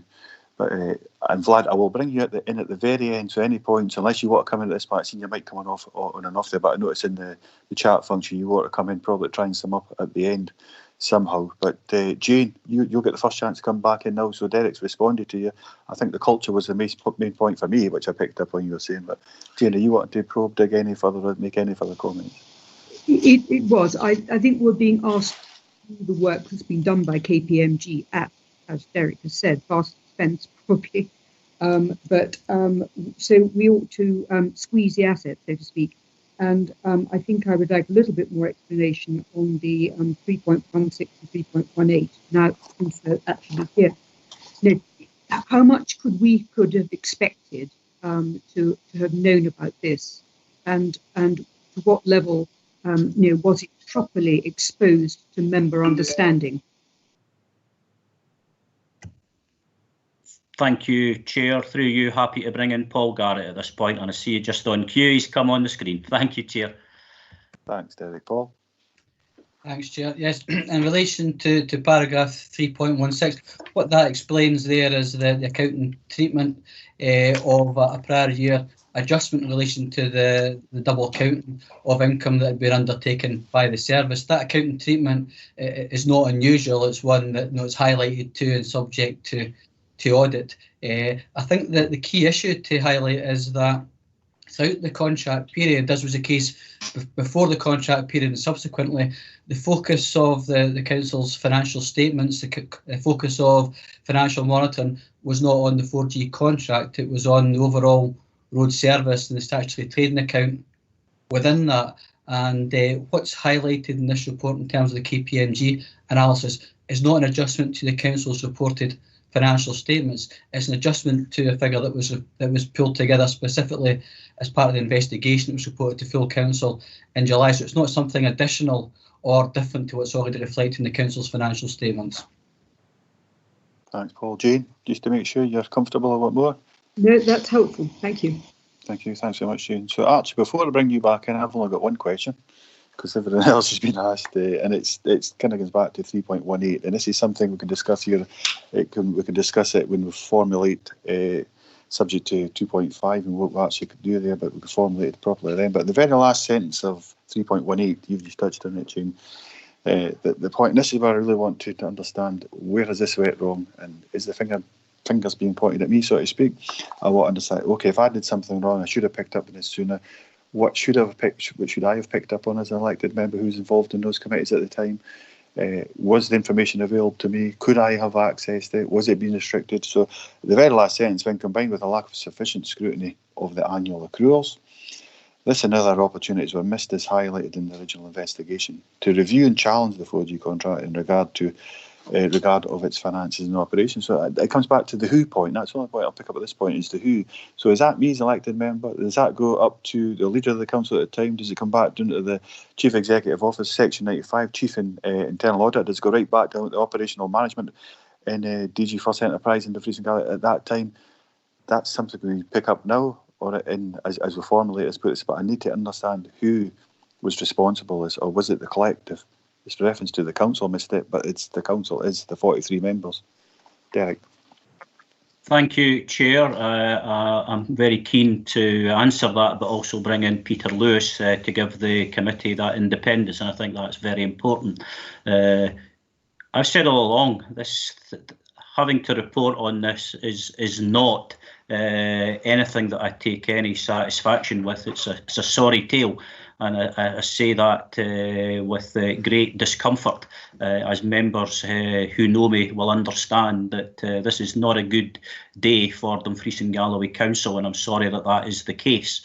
Quite clearly, there's a collective responsibility, and in terms of that process, we acknowledge that it goes as far back from the original investigation to 2011, when we were considering entering this contract, and I touched on that earlier, committee, when I emphasised that there was a very simplistic assumption that we'd done pretty well financially out of AME, and here was a new contract with Transerve, and we're going to have such good fortune with that as well. Quite frankly, with the benefit of hindsight, that was badly misplaced.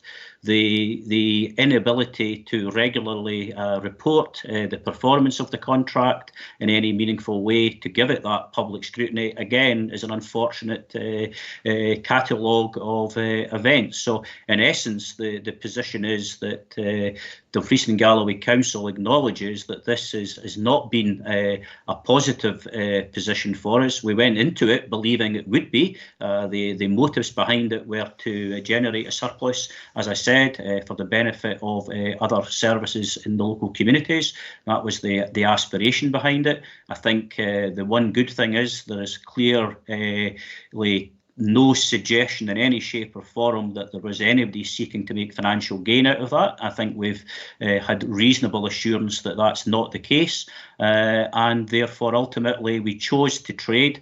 We didn't scrutinise that sufficiently. The consequences of that trading activity was that we didn't recover 13% of the expenditure, which resulted in a net loss to the council of 4.2 million. So that would be my very strategic answer, Chair. But as you say, it would be very helpful to bring in the independent chair of the Integrity Group, who I'm sure would want to give the committee that independent view. Thank you. Peter, thanks, Derek. Thank you, Chair. And you asked a very specific question. I think you said, was it me? Did I miss something? And that is not what that paragraph is about. It's not about pointing fingers at members or anyone otherwise specifically. It's about saying, as I sort of mentioned earlier, there was a system that should have worked together to produce clear and transparent results, both to officers and to members in terms of reporting, whether it be the inspection of accruals, whether it be the inspection of bad debt provision, whether it be routine monthly reporting on the contract itself. Those would have been opportunities to have highlighted the issue. The systems together didn't work to present the transparency of information that was required, and Paul referred earlier to the reporting at a higher level, for example. So within all of those reports and the annual accounts themselves, thousands and thousands of transactions make up those accounts, and within those were buried these transactions. They would have been impenetrable at committee level of reporting, so it wasn't about that point, but there were some specific opportunities around the accruals and around the bad debt provision and so on that could have flagged an opportunity to review the contract had it been brought to members' attention in detail at that point in time. It wasn't, and part of the review, the FPT Controls and Procurement Standing Orders review, is to try and strengthen that control environment right from the transaction level all the way through, and it makes recommendations about external audit. So all the 4 lines of defence effectively needing to be improved in order to give members the assurance they need that the mechanisms of internal control are working effectively in order to, firstly, prevent these things happening again. And one of the serious mitigations set out in the anti-fraud and anti-corruption policy is that these systems work to mitigate these problems. Secondly, if they do happen, that they are flagged and brought to attention so that they can be reviewed, investigated and dealt with appropriately. So those improvements are absolutely essential, and the lessons learned from this event and from this investigation have informed that review, of course. Thank you, Peter. Thank you, Derek. That's much appreciated. So, getting back to business then. So we'll have to give this a good ear. Thanks very much for everybody for the involvement. Archie, you're going to get the last point. You're coming in a second time speaker.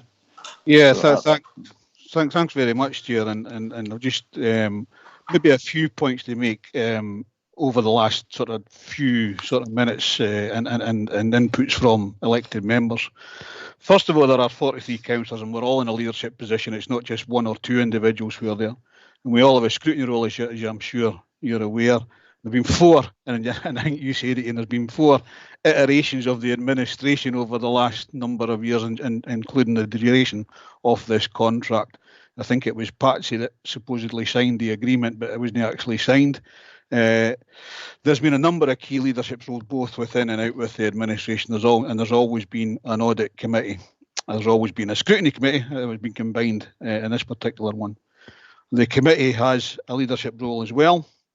And obviously we need to think about more what we're going to do in the future. My personal opinion is very similar to yours, Ian, is that with the benefit of hindsight, could I have been more pressing of officers? Could I had more knowledge at that particular time?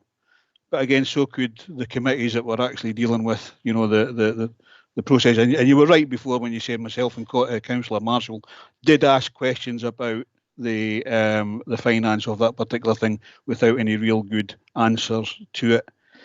So the work carried out over the last couple of months has, I believe, achieved a better outcome and has secured a change with cross-party support. As I said, this came to Communities Committee last week, and it was a unanimous agreement going forward. So I think what we need to find out is, and I think this is from yourself, Chair, you seem you've got some ideas maybe going forward, is where do you think, you know, we should go with this? I think you're right. This particular report, this particular investigation has been concluded, but we need to understand and perhaps have a more, and I'm trying to think my words carefully here, because it's about elected members ensuring that they have answers to the questions that they have at committee, a more robust exchange with officers and a better understanding of what the answer actually means to the finances of this. KPMG, of course, have done a forensic accounting of this investigation, and I think what they've done is an excellent job, and the recommendations going forward are actually right. So I think what we need to understand is, what are we going to do to add to this? And if we're not going to add to this report, we finish it and we carry out the recommendations, or are we going to do something else that is going to have another report, and where are we going to get that resource from?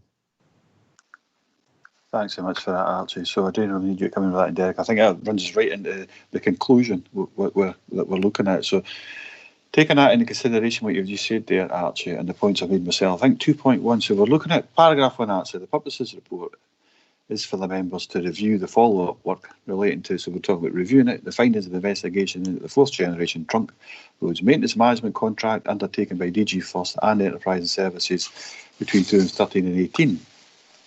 The views of this committee will be incorporated into a report to full council. So that's the ultimate point. There's a further report will be put to full council. And what I'm saying is that 2.1 to 2.4, these are noted for quite simply. So we have noted and we've done that. We've done that very well, I would say, to say the least. It's 25 past 12 now, and this is our first real item of business. But at 2.5, it says that being asked to note that the follow-up work is now complete. But the views of this committee in relation to it will be incorporated into a full council committee meeting. What I'm saying at that point is that this we meet in a private setting as members. We'll have some admin support in regards to that, but we will put forward our views. Because it's been a vast amount of views, we have to collate that and put that forward, and that will then be incorporated either as an appendix in the body report, whatever it may be. There'll be a further report that goes to full council. And Vlad's picking up bang on right in time. You couldn't be any better timing for that, Vlad. So that's my thoughts for this. But we need that separate meeting. I'm quite sure about that because there's so many points raised here today appropriately. So Vlad, over to you. Yeah, the first question that I've got in regards to that 2.5 and your proposal, Chair, is in regards to that mechanism and the transparency around that mechanism, just from a governance end. If it may help, I've drafted what I've thought is the kind of general viewpoints that have been expressed, and I'll put it in the chat just for everybody to see, and then ultimately it's for yourself, Chair, and the committee to decide whether that encapsulates what has been discussed and what you wish to take forward. I've just pressed the send button there. I don't know if that's shown now. Is it shown in the chat? Sorry, Vlad, it went off. I lost you for a second there. My mic was off. There's something there in the chat now. Yeah, sorry. Sorry, I don't know if it was myself that went there. In terms of that 2.5, what I'm suggesting is I'm not sure about the mechanism that's been proposed for agreeing what the committee has discussed, but I've noted and summarised, I think, and tried to encapsulate as much as I could in terms of what members have proposed, and ultimately is for yourself, Chair, and the committee to see whether you're satisfied with that or whether there needs to be further work on it. I've tried to incorporate I think all the elements of the various members' comments as much as I could within a succinct way. So I welcome your views on that. As I said, my question is more about the mechanism for that 2.5 in terms of that transparency element of it from a governance end. So I think if we revisit, Vlad, the points that we've discussed today, just listen back to the audio recording, take on the points. I think that's too short for me. It's not nowhere near long enough. I want something quite detailed in regards to, and each member to actually have their chance to put their point across. In fact, you say that there's no evidence of fraud and corruption, but a number of members say that, so they feel there probably is. The public perception would be that there is.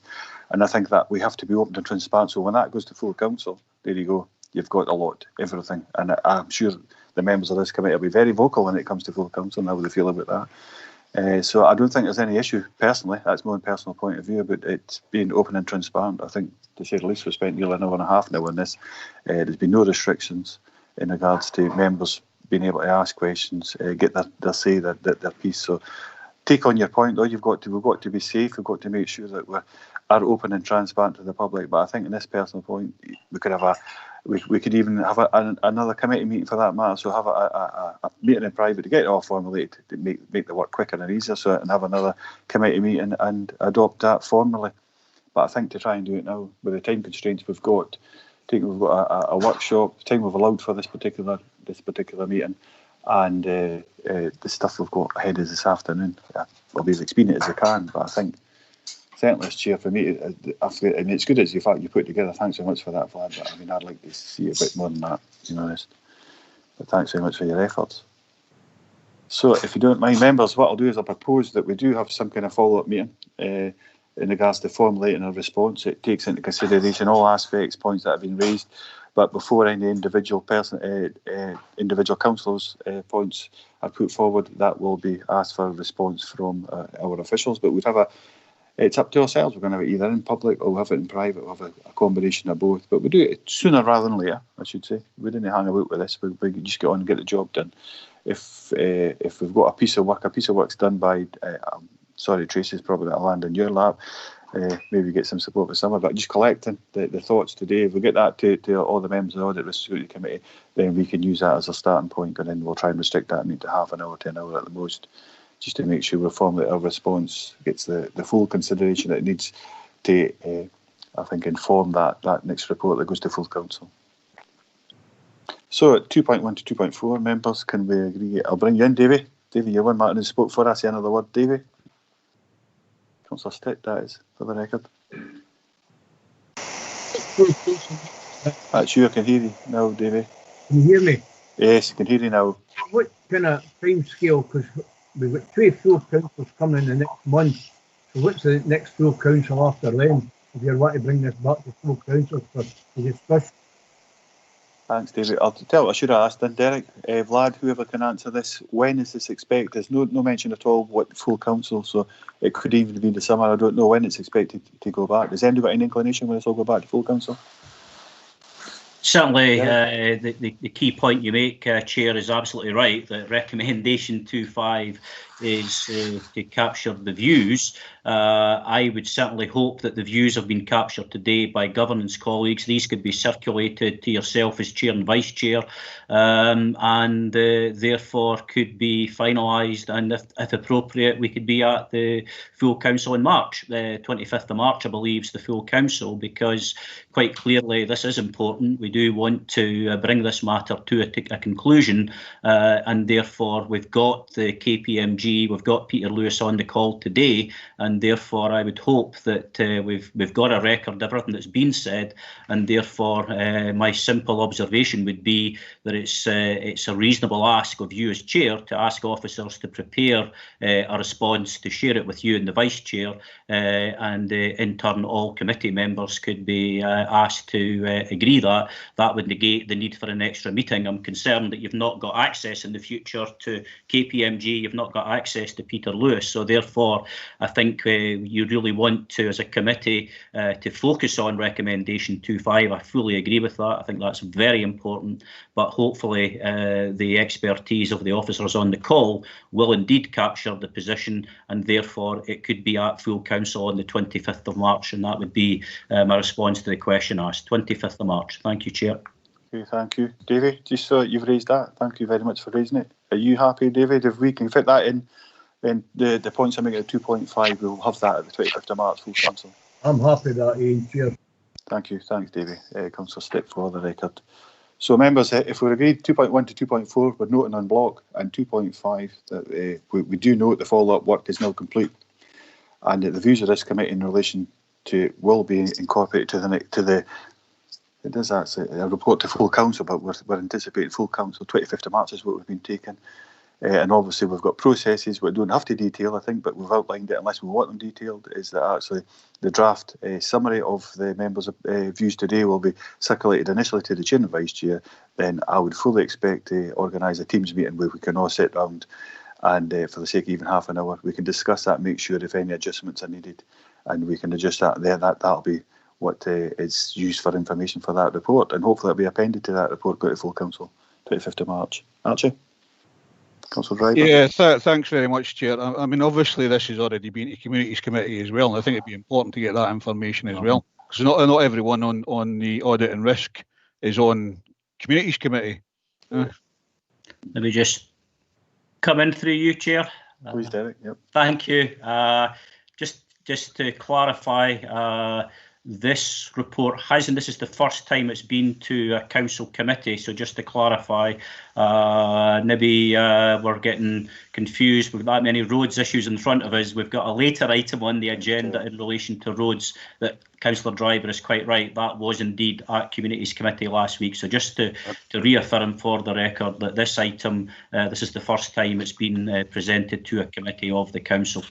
Thanks for that, Clark. Thank you, Dave. No problem, Councillor Driver. Just through you, Chair, can I just say thank you for the comprehensive discussion and scrutiny we've had today. It's been an extensive piece of work, and I acknowledge the feedback from members. It's been considerable, and it's even more so when you're looking back on history.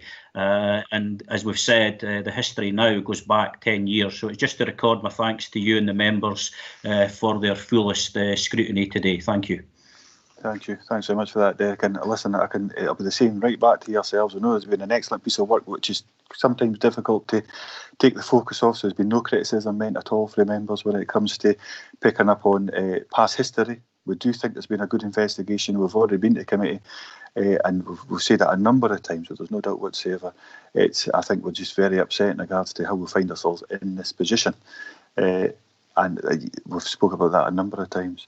But when it comes to the actual decision, I think we've noted 2.1 to 2.4, 2.5 certainly.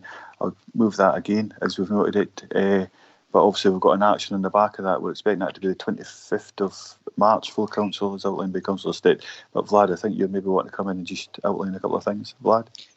Yes, sorry to be a bit of a lawyer about it. It's just to clarify what we are agreeing in terms of the process. Are you satisfied, Chair, that we sum up and capture all the points that have been raised and then circulate that to the committee members for approval, and then thereafter with a meeting with yourself and the Vice Chair, we can finalise that?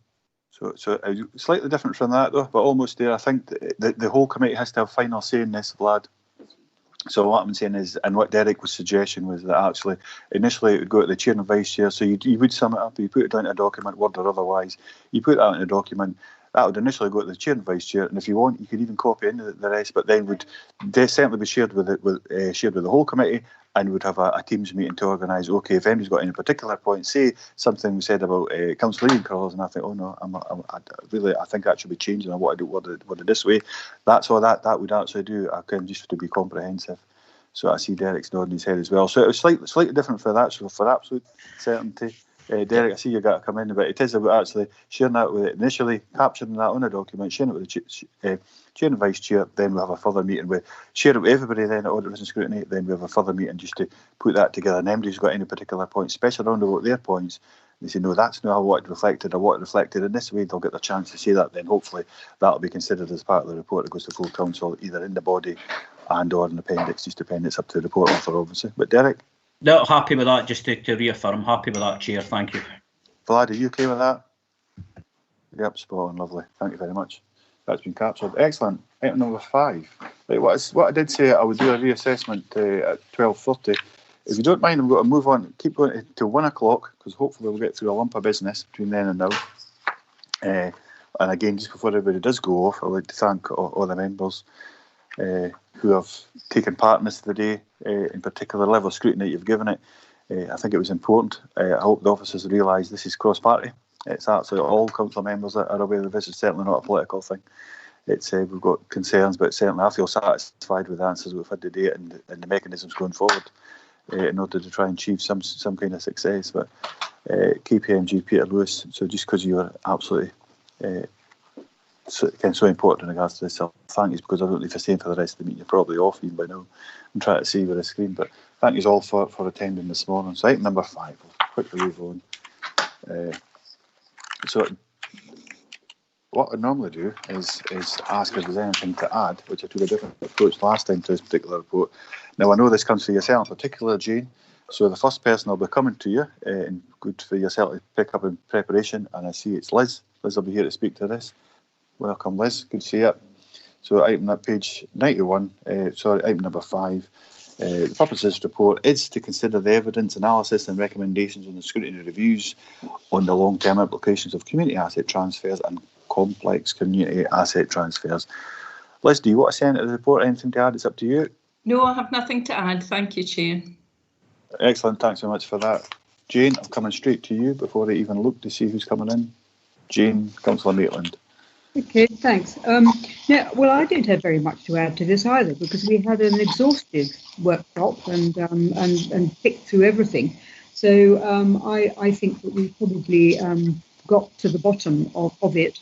I presume that this will simply come forward in terms of recommendations to full council, and I hope that we pick up the things that we've got in there, including in particular, I think. On page 99, it's the use of the social value tool.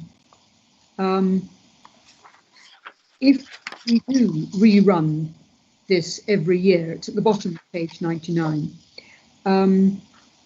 I think we should make certain that we're going to offer the community group involved some support if the thing is looking a bit wobbly, if you see what I mean. It shouldn't be a stick. There should also be a carrot. That's all, Chairman. Thank you. Liz? Yes, thank you very much. And certainly the council, as well as our partners, Third Sector, Dumfries and Galloway and South of Scotland Enterprise, we would certainly be offering a community group with assistance with whatever aspect of its work would help ensure the sustainability of a former cat. Thank you. Thanks for that, Liz. I'll just, same as usual protocols. Jane, you comfortable with that? Fine. Thank you. Right, okay, I think so. Just sorry, I'm just trying to keep up here. I think I've got you, Archie, then Councillor Thompson next. Good of that. Sorry, it's Councillor Thompson first. Looking on that, then Archie. Stephen? Thanks, Chair. Just a couple of points on the recommendations. One of the things about the detail about the assets condition, there's been a wee things come up, so I've kind of raised it already in another platform, but I think we need to capture things like the NDR, or the rateable value of a property that we are currently in. I think there was an acknowledgement that this wasn't something we would normally have included in reports or information to community groups. But I think in the same way as if you were buying a house, you would get the council tax band rate, and that would be sort of there in front of you before you made a decision. And I think that while we want obviously groups to have to carry out their own diligence and sort of demonstrate that they are sort of capable groups, etc., we also don't want to have information that could be readily available not available to them, that would otherwise inform their decision. So that's maybe something that I would ask, could maybe just get a wee note of that included. The other thing is, again, a bit of a hobby horse, but in terms of common good status of assets, it's an ongoing piece of work, obviously, and we've got a lot better in recent years. But if there's a way we can sort of capture that and sort of build in the additional sort of bar of consultation that goes along with disposing of or changing the status of common good assets, if that can be sort of captured as well. And the only other thing would be, in terms of how well we're doing, I appreciate it's quite recent legislation in relative terms, but that given our ward officer models of working, community transfer bodies or groups will be known to ward officers, certainly after any community asset transfer. So it would be good to know if ward officers have their ear to the ground generally, in a year's time, 2 years' time, whatever it be, how's that group getting on? Because clearly we've already recognised them as a valid group, if you like, and supported them potentially.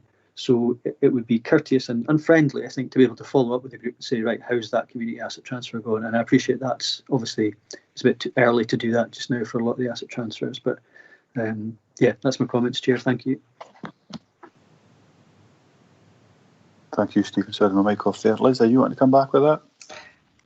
Yes, and the last point, I'll take that first. That's very much encapsulated in item 1 in your first recommendation about we want to have a fuller feedback report and an update on how CATs have gone in our annual reports. I think that's a very helpful contribution to recommendation 1. I think the other 2 points about non-domestic rates and common good, as Councillor Thompson said, we are continuously updating our arrangements, sharing good practice, particularly with other councils.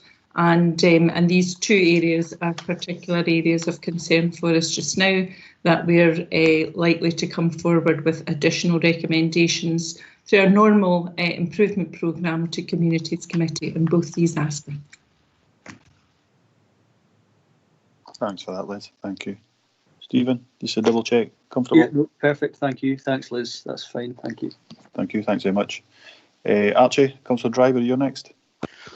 Yeah, thanks very much, Chair. And it's probably something following on from what Councillor Thompson actually said. It's about sustainability of groups, because some of the applications that we get are maybe, from groups that we only have a short lifetime, because of sustainability, because of follow through from whatever age groups coming in. So I'm just want to make sure that there is something in there that we look at about sustainability of those actual groups and the business plans in which they go forward with. Liz? Yes, again, as you were saying, that ties in with how we support third sector organisations, I think, because once the asset transfer has happened, they're no longer, from our point of view, a community transfer body, but they do become an important third sector resource in a community. So I think that wider approach about how we support third sector organisations is certainly something that we continue to look at. Thanks, Liz. Thanks, Archie. Thank you. You comfortable with that, Archie? Yeah, thanks, Chair. Yeah. Thank you. Thanks. Councillor Campbell, John, you? Thanks, Chair. Yeah, I'm relatively happy with the report. Just one thing that I would like to point out on page 100, the second last bullet point, where it says that members' evidence base when determining the request that most recent property condition report could be attached. For example, I would suggest that we should have the up-to-date condition report, for members to consider. That should just be matter of fact. Maybe that could be incorporated. Good. Liz? Yeah, happy to do that if that's how the committee want to always have that. That's absolutely fine, yeah. Excellent. Thanks for that, Liz. Thanks, John. Thank you very much. I've got a dog clawing at me, so I'm just a wee bit distracted, but not too much. I don't think I have any other members, so I'll double check, but I don't know if you can see that, Liz, but Councillor Maitland's put in a comment. Can you see that? Yeah. Page 94. Yes, certainly, and that's about a suggestion that the CAT report to committee shouldn't say that there's no interest in a property unless we have marketed it, and we know that for certain. And I think that the point about the disposal and acquisition policy, which is your very last recommendation, as members of Economy and Resources will know, that is currently being updated, partly to align it with the CAT procedure and policy, but really just to bring it up to date, particularly for the transformation programme, so we can pick that up as part of the review of the DAP. Thank you. Thank you. Thanks very much. Sorry, I was looking at a different screen there. Sorry, I wasn't turning my back. I just realised what that must have looked like. Sorry, because I've got a number of screens. I'm just trying to see if there's anybody else coming in, which I Don't. No, that's James responding. Right, okay, so we'll go to the recommendations. We've had our questions, we've had our answers. Thank you very much for that, Liz. We've been asked to agree and consider the draft evidence. Well, certainly the draft evidence at 2.1, that is analysis and recommendations of the scrutiny review on the long-term sustainability of community asset transfers and complex community asset transfers as set out in the appendix, and agree any changes. So I think we've picked up on them, Liz. So we've got them, they're incorporated, and agreed to submit the final report to the full council at its meeting in 2021. Are you content at 2021's? Yep, so that will come to the March meeting of full council. Excellent. Spot on, thank you. Thanks very much. Thanks, Liz. Thanks, members. Item number 6, scrutiny review and support to elected members. So the purpose of this report is to consider progress on the scrutiny review on support to elected members and agree the priorities for the next step. As we'll be aware, we've got a scrutiny review workshop straight after this. Sorry, my screen's going down. Straight after this, and we'll have a good deal of discussion. The only point I've got in it really is the timescales at 3.8. I would like that to go to the next full council if possible, but that will depend on the outcome of the workshop. I suppose the further there, that's how we actually can change that. But I'll open up to members first. It was something I've been driving for quite a while now. I think it's important that we do see this sooner rather than later, get an understanding. But I think the amount of information we receive at the workshop will be relevant to how soon it can go back to full council, or go to full council, I should say. I'm not seeing any hands up and anybody coming in. Okay. So again, so we've been asked to agree the priorities and the next steps as outlined in paragraph 3.6. I think Councillor Hagman's put her Chair. Okay. Sorry, I can't see that. Go on, Katie. Cheers. Sorry, I can't see that anymore. Apologies, Chair. I'm trying to work 2 screens and typing and such things. Yes, I just wanted to ask. Apologies to the officers arranging the workshop on the support to elected members, because I wasn't able to attend that workshop. But I just want to ask: was there any mention of disability and support put in for members who may or may not have a disability? It's just I am well aware, and again I will apologise that I wasn't able to feed into that at that point, but as a member who uses adaptive software, it is not always simple and easy for me to get that adaptive software. So I just wondered if there was any consideration given to members who may have a disability. Liz? Yes, certainly, thank you. Certainly in terms of reasonable adjustments for any member with a disability, that is an entitlement, and where that is required, that is always put in place. So that doesn't change as a result of this scrutiny review, but certainly very happy to make sure that that is recorded in terms of the findings and the recommendations that come forward as a particular highlight. Thank you, Chair. Thank you, Liz, for noting that. Thanks, Katie. Thank you, Liz. Councillor McKee, Job, you're next. Thank you, Chair. Where are we with regards to this paperless committees? Getting people upskilled, if you like, to be able to work these paperless committees. And I think is there equipment to be issued as well? If Nick Evans is on the line, he's leading on that, but my understanding from our last review of Standing Orders Subcommittee was that all members not currently in the pilot were going to be invited to access the equipment and support. But I see Nick's come online, so I'll hand over to the expert. Thank you. Thanks, Liz. Job, just for you, did the Rightful Council, we agreed that, and I know I've had recent conversations with Nick, but Nick, is it yourself who wants to lead this, or is it Vlad? Because you did have your hand up there, Vlad, I think. Chair, I'll let Nick give his introduction. Yeah. Right, Nick, over to you. No worries. Obviously, this pilot, etc., and the project predates Vlad by a little while. So yeah, I've sort of led on the initial pilot. And you're quite right that there was the decision to offer the opportunity to any member who wishes now to take up the opportunity to utilise paperless, and we've been using iPads for those members in the pilot. I think there were 12 at last count. So that is in train in terms of being offered up to members. What I'll be doing is contacting all groups and asking groups to provide me with details of members who'd like to take the opportunity up.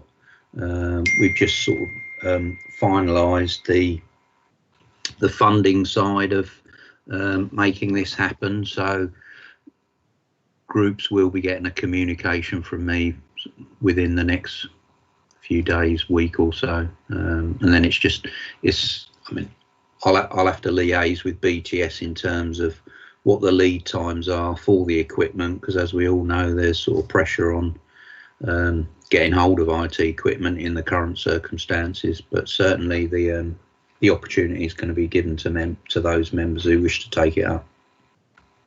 That's great. Thanks very much, Chair. Thank you. Thanks, Jock. Thank you very much for the question.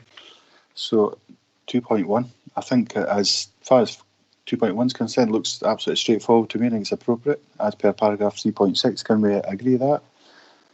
I'll look to see. I don't see anybody else coming in, so if we can agree that. What I would like to do is make a slight adjustment. I'm at the hands of the members in regards to, it's only 1 point in 3.8, so the next recommendation is 2.2, and that's the timescales. I would like to be ambitious and see this come back to the March committee, which is, I think, the 25th of, spoke about that earlier. It's 3.8, it does tell us in the last bullet point, talks about June, but we've got a workshop this afternoon, but obviously you'll have a view on that as well, Liz, so just, Liz, over to you first. Yeah, what would normally happen is that you have a workshop which develops the thinking, and then it comes back to the committee for formal agreement of the findings and recommendations. So I think that's why the timescale is set out, because your next scheduled meeting is April. So this afternoon you'll hopefully agree the survey to go out to all members. And at the last workshop there was a suggestion that you might want to have an all members workshop to look at the results of that, given it affects all 43 of you. And our thinking was that we would be able to accommodate that and bring you the findings and recommendations to your April committee. So, but as you say, we can perhaps talk about that this afternoon. Right. I wonder if we can just leave it as bland as the final recommendation. Same as the last one was actually to full council in 2021. And if it's achievable, it's achievable. If it's not, we can have that discussion at that point. Okay, thank you. Thanks very much. That's item number 6. Item number 7. So we'll work our way to 1 o'clock and see how we're getting on from there. So the purpose of this report is to consider the Service Area Committee reporting and scrutiny arrangements for December 19 to December 20. Again, so Liz, this is yourself. Is there anything you want to add or present in regards to this particular report? No, hopefully it's self-explanatory. Thank you. Thank you. Thanks very much. Open up to members. So we've been asked to consider the reports. See if anybody comes in, but we've been asked to consider the reports submitted to the Service Area Committees relating to the business plan performance reports and quality standards and inspection. Excellent, we've got you, James, so I'll just bring you in as soon as we get this finished. And inspection reports from December 19 to 20 are set out in the appendix, and we've been asked at 2.2 to agree that the reporting and scrutiny arrangements, evidence effective arrangements are in place across our council. Jane, Councillor Maitland. Thank you. I'm just really, I think, probably reiterating the fact that we haven't had our locality plans for health and social care recently, and I think it's really important to prod that along. So if I can really just say at this stage that we need to have those in front of, particularly what's going on at the moment. Now, I do appreciate that what's going on at the moment is actually part of the problem, but since everybody is deeply interested in the social care that has been available, I think it's appropriate that these come as soon as possible. Liz, do you want to? Yeah, thank you. To you, Chair. Colleagues from Business Improvement Team have been in touch with Health and Social Care, and they're scheduled for your May Area Committee meetings. And likewise, the annual report on the Strategic Health and Social Care plan, which normally would have been at full council before now.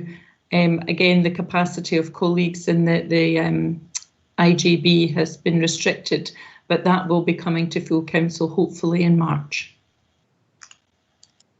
Thank you, Liz. Jane, you comfortable with that? Councillor Hagman, I think. Katie, you wanting in? Just to be sure. Jane? Yes, please. Katie, sorry. Please, Katie, then yep. you're next. Yes, sorry. please, Chair. Thank you. It's a question, Chair, that I've raised at Area Committee, and I don't know whether I'll maybe seek officers' advice and put it to Liz to ask whether it would be appropriate to raise it in this particular item. But it relates to the reports that we're getting at Area Committee, and specifically the one from Police Scotland.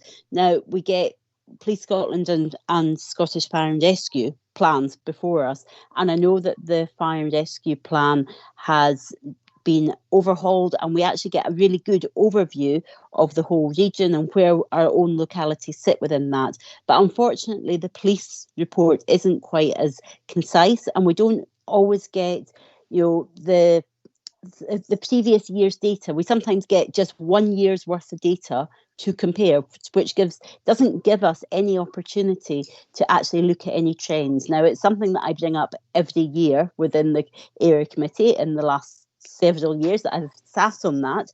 And I'm just wondering, I know it has possibly been brought up at the Police and Fire Committee within Dumfries and Galloway Council, but certainly as Audit, Risk and Scrutiny, do we have an opportunity to put that request to the police, that they look at how they're reporting their figures to us? As I say, Chair, I appreciate this may not be the right report to be raising this, but it's something that I've raised across various forums, so I thought let's raise it here as well. So thank you.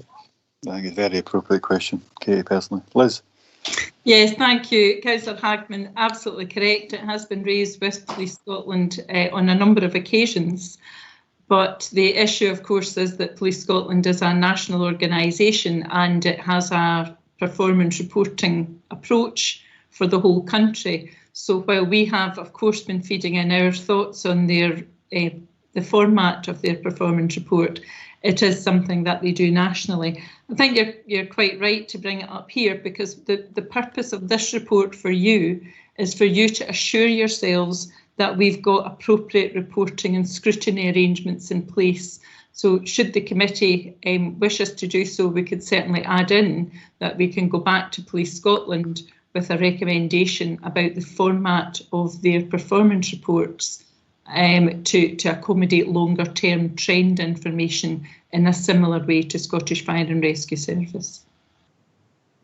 Thank you, Katie. Thank you, Chair. I mean, yes, Liz, if we can, I mean, I would reiterate this is not a criticism of our individual police reporters who come forward to Area Committee, because, I appreciate that some of them is equally frustrated, because I do ask them the same question year after year. So I do appreciate it's a national policy, and as I say, if we can look to get that updated, that would be fantastic. So thank you. I think I'd probably like to look at the wording of that, but we'll come back to that. And I would have thought it would be more lines of, with the exception of Police Scotland, agree that the reporting and scrutiny arrangements evidence effective arrangements across the council. But it gives you a chance, but that's just my thoughts initially when I seen that. If we're saying this is one particular area that we're not getting the level of information, but I think maybe Councillor Driver has mentioned this in the past, but actually you're next. Yeah, thanks very much, Ian. It's just what Liz said there. I mean, obviously it's a national organisation, Police Scotland, but then again, so is Fire and Rescue. But Fire and Rescue tend to get Dumfries and Galloway or even Area Committee size reports and incidents within that particular area. So I don't think it's a big ask.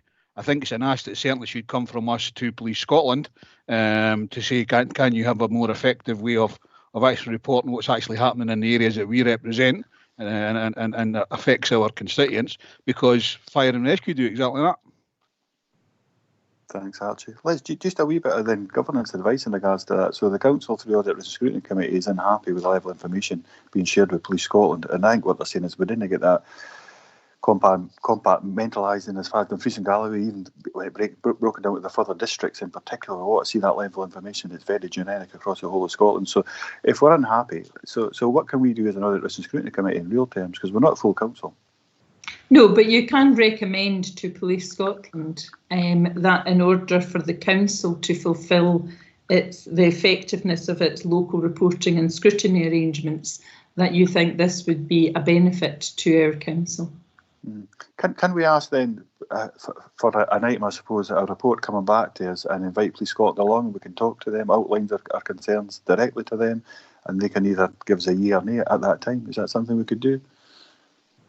Yes, I would think that would be perfectly in order for you to look at how they're presenting their information to our council and their performance. Okay, it's 2.2 then for the members of the committee. Then, with the exception of Police Scotland, can we agree? I mean, is that a form of words that we're happy with? Come back to you, Liz and Vlad, when it comes to that. With the exception of Police Scotland, agree that the report and scrutiny arrangements evidence effective arrangements are in place across the council, and a 2.3 then be added that we ask, we have a further report, a future report, and ask Police Scotland to come and speak to that in regards to the deficiencies that this committee has identified. Mm-hmm.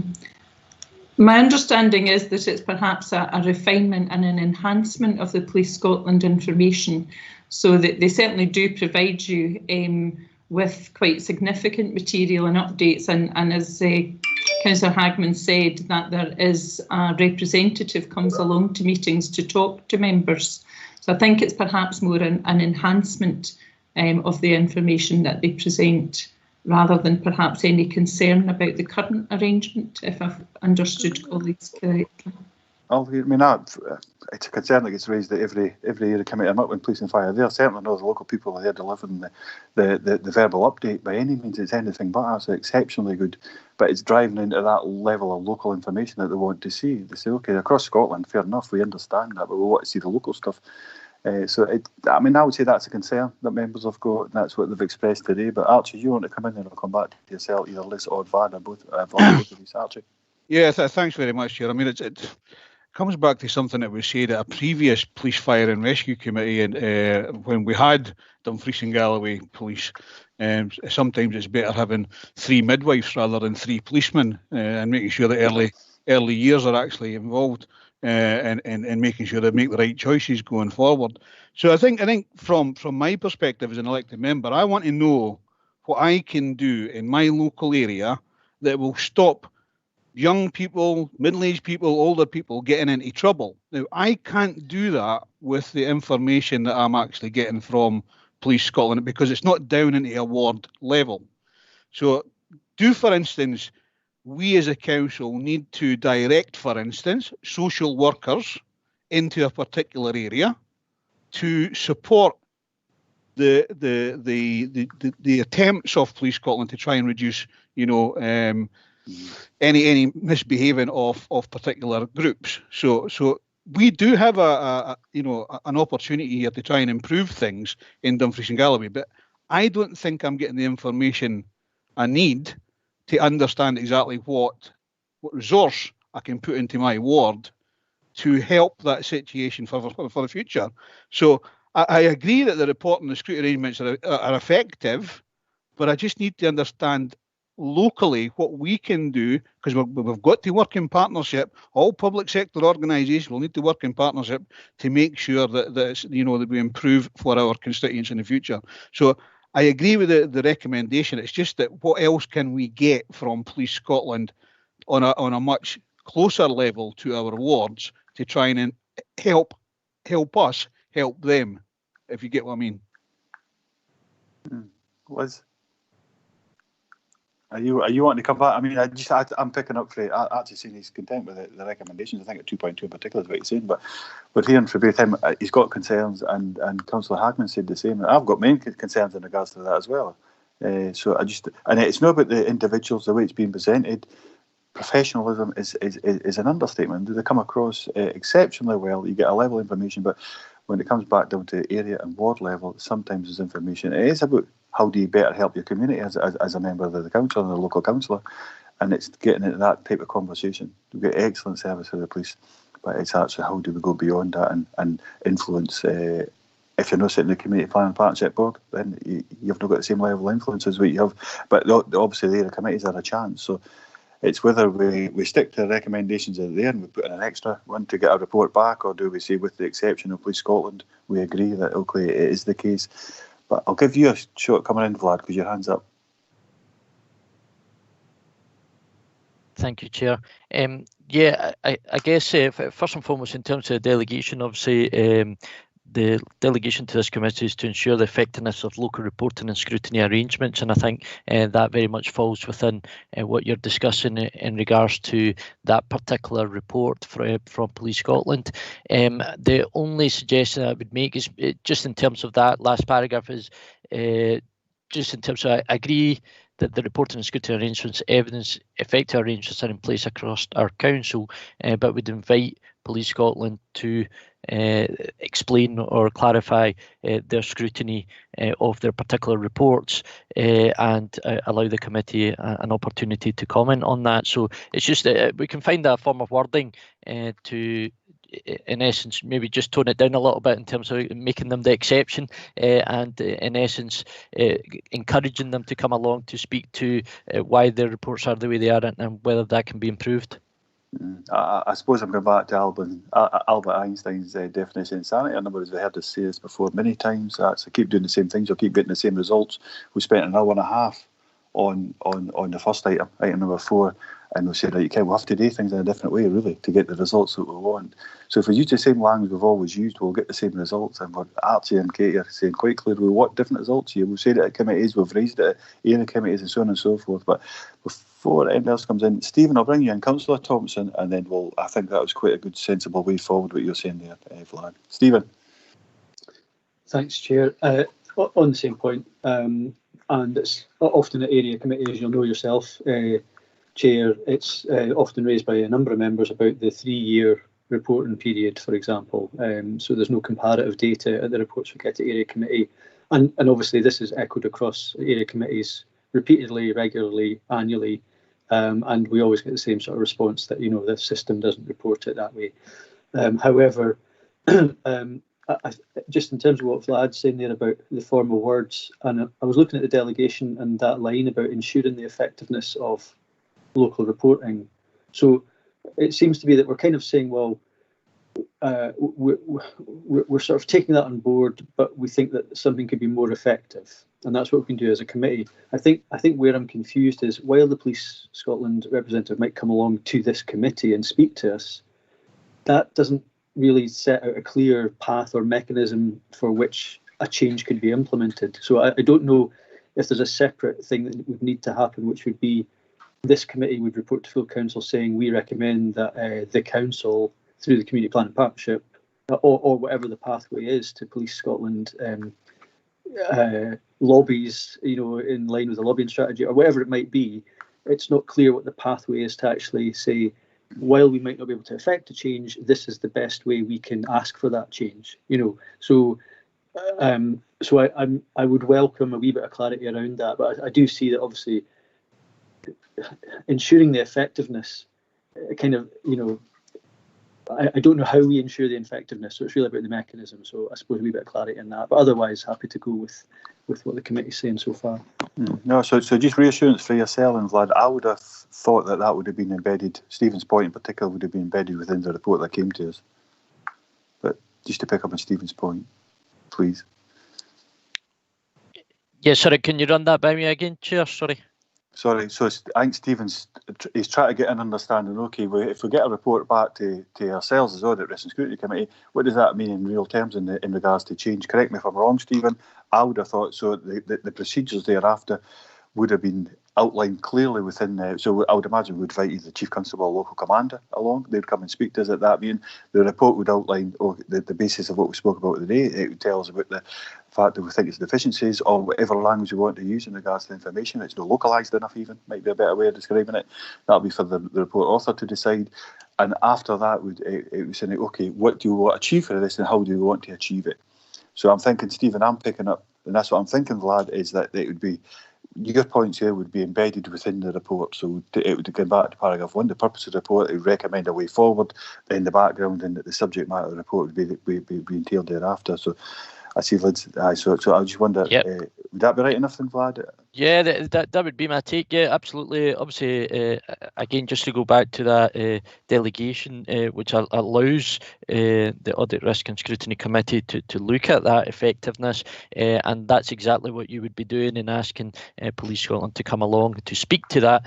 Thereafter, that absolutely that report can recommend how we drive that forward. Excellent. Thank you. Thanks very much. Stephen, are you comfortable with that?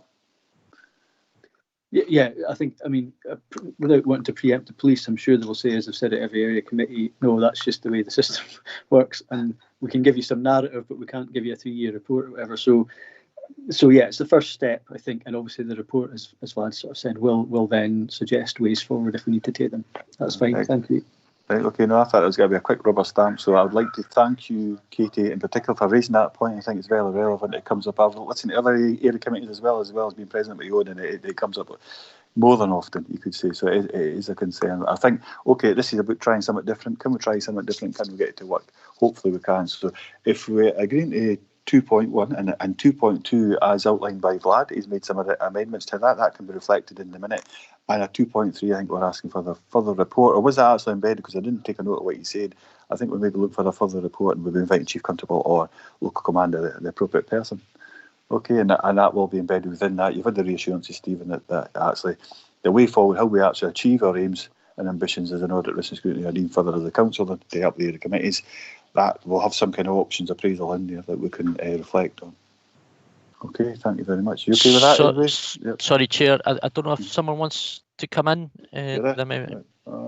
Tracy, Archie, were you wanting back in? That's the last bit I can see. Yeah, Chair. It was actually, we have the Police, Fire and Rescue Subcommittee, which I think is chaired by Councillor Campbell, Dougie Campbell, and we really want to be stepping on his particular toes on this, because obviously scrutiny of police is not just down to area committees, down to Police, Fire and Rescue Subcommittee as well.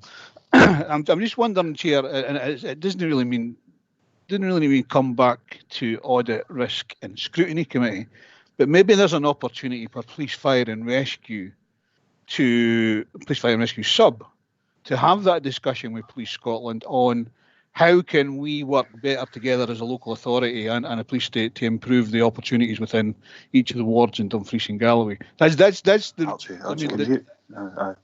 I hear what you're saying, but I'll go back to the delegation. I'll take advice from Vlad on this, but I'm looking at what we're being asked to do. So going back to 2.1, which I think we've agreed, but consider the report submitted to service and area committees relating to business plan performance, and it talks about that. Then it's the way forward is discussed after that. So if it comes, unless you want to change that away for the area committee, the focus was an area committee that brought up, it comes with arguments. It's appropriate we take that. If you think that I didn't sit, and there may be other members sitting in this committee as well saying that, okay, that level of information isn't at the Police and Fire and Rescue Committee, but I don't know, is it out with our remit and delegation? Or I thought it would be, we maybe could refer to them to have a look at it, but I think our remit is to scrutinise, have a look at things, and actually we make recommendations and Audit, Risk and Scrutiny Committee. But again, I'll take your advice, Vlad, and even Liz, if it comes to it in regards to that. So just so I know, for the sake of continuity. Yeah, it's a good question, and sometimes you get this conflict between delegations and remits with the various committees and subcommittees. But I'm quite clear in terms of the question in regards to this committee is to ensure the effectiveness of local reporting and scrutiny arrangements. So from that perspective, I think you're entitled to scrutinise that, and that's exactly what you'd be doing. The mechanisms where it goes next is probably more about ensuring that other committees that are focused on that particular area get sight of that, as well as anywhere else that you think fit for that mechanism to be reported to. I'm happy with that, Chair. Excellent, thank you, Chair. I don't think Dougie will find that we're standing on his toes at all with that one. Hopefully he'll find that a compliment rather than a trading on of toes. Right, I see it's 10:15. Is 20 minutes enough for us to have a quick lunch break? At least if anybody's wanting to come in, I'm quite happy to start. What time is it saying? It's saying 12 minutes past than mine. I'm probably wrong. 13 minutes past. Kick off again. I take it your cook's got your dinner ready. Not a chance. Right, Jock. How long do you want? Just tell me. How long do you want? Chair, I came in left and I came in late there, so I don't know what. And I take it you're at item 7, just on what Vlad said there at the end. That's 100% right. I don't want to, and I didn't hear the discussions of debate. But on the whole ethos of area committees, I don't know if it was discussed, but it's really just it's got no delegated powers to make any decisions, and the whole question arises around just how effective are area committees with no decision-making powers is my real concern, and also that it seems to focus on scrutinising, monitoring reports, and some of the reports, you need a wheelbarrow to carry around with you on some of the reports that are made. Not just the police is maybe one of the ones that are more succinct and you can get to grips with them, but it's the whole reporting mechanism and the ability of area committees to take decisions. I know it would need a change in standing orders to look at what decision powers area committee have, but also in terms of raising business that area committees feel is important, and there's no mechanism for raising those issues in terms of reporting. We can seek reports, and that's covered in standing orders, and then the proper officer then decides whether they're making that report. Fully understand that, but it's the whole system of area committees going back to decentralisation, not just that it's there just to monitor the services, but it's got ability to raise its own business and take decisions on its own business. Thanks, Willie. I wanted to bring that point up, but I've kept away from it. I've avoided it because of the subject matter we're looking at. I'm trying to look at paragraph 1, Willie, and think the purpose of the report. So I agree with you entirely. I know a number of members across all parties actually are totally against what you're saying as well, but you and I are very like-minded that way. I do think the delegation should be larger, but I just advice for yourself, Vlad, please, and Liz. Sorry, Liz, didn't see your hand up, so I'll come to you first, Liz. So that's a delegation. I have got concerns with the delegation area committees, but it's as far as this report here is concerned, where does it fit in? Thanks, Liz. Yeah, I could just hopefully good news for Councillor Scobie.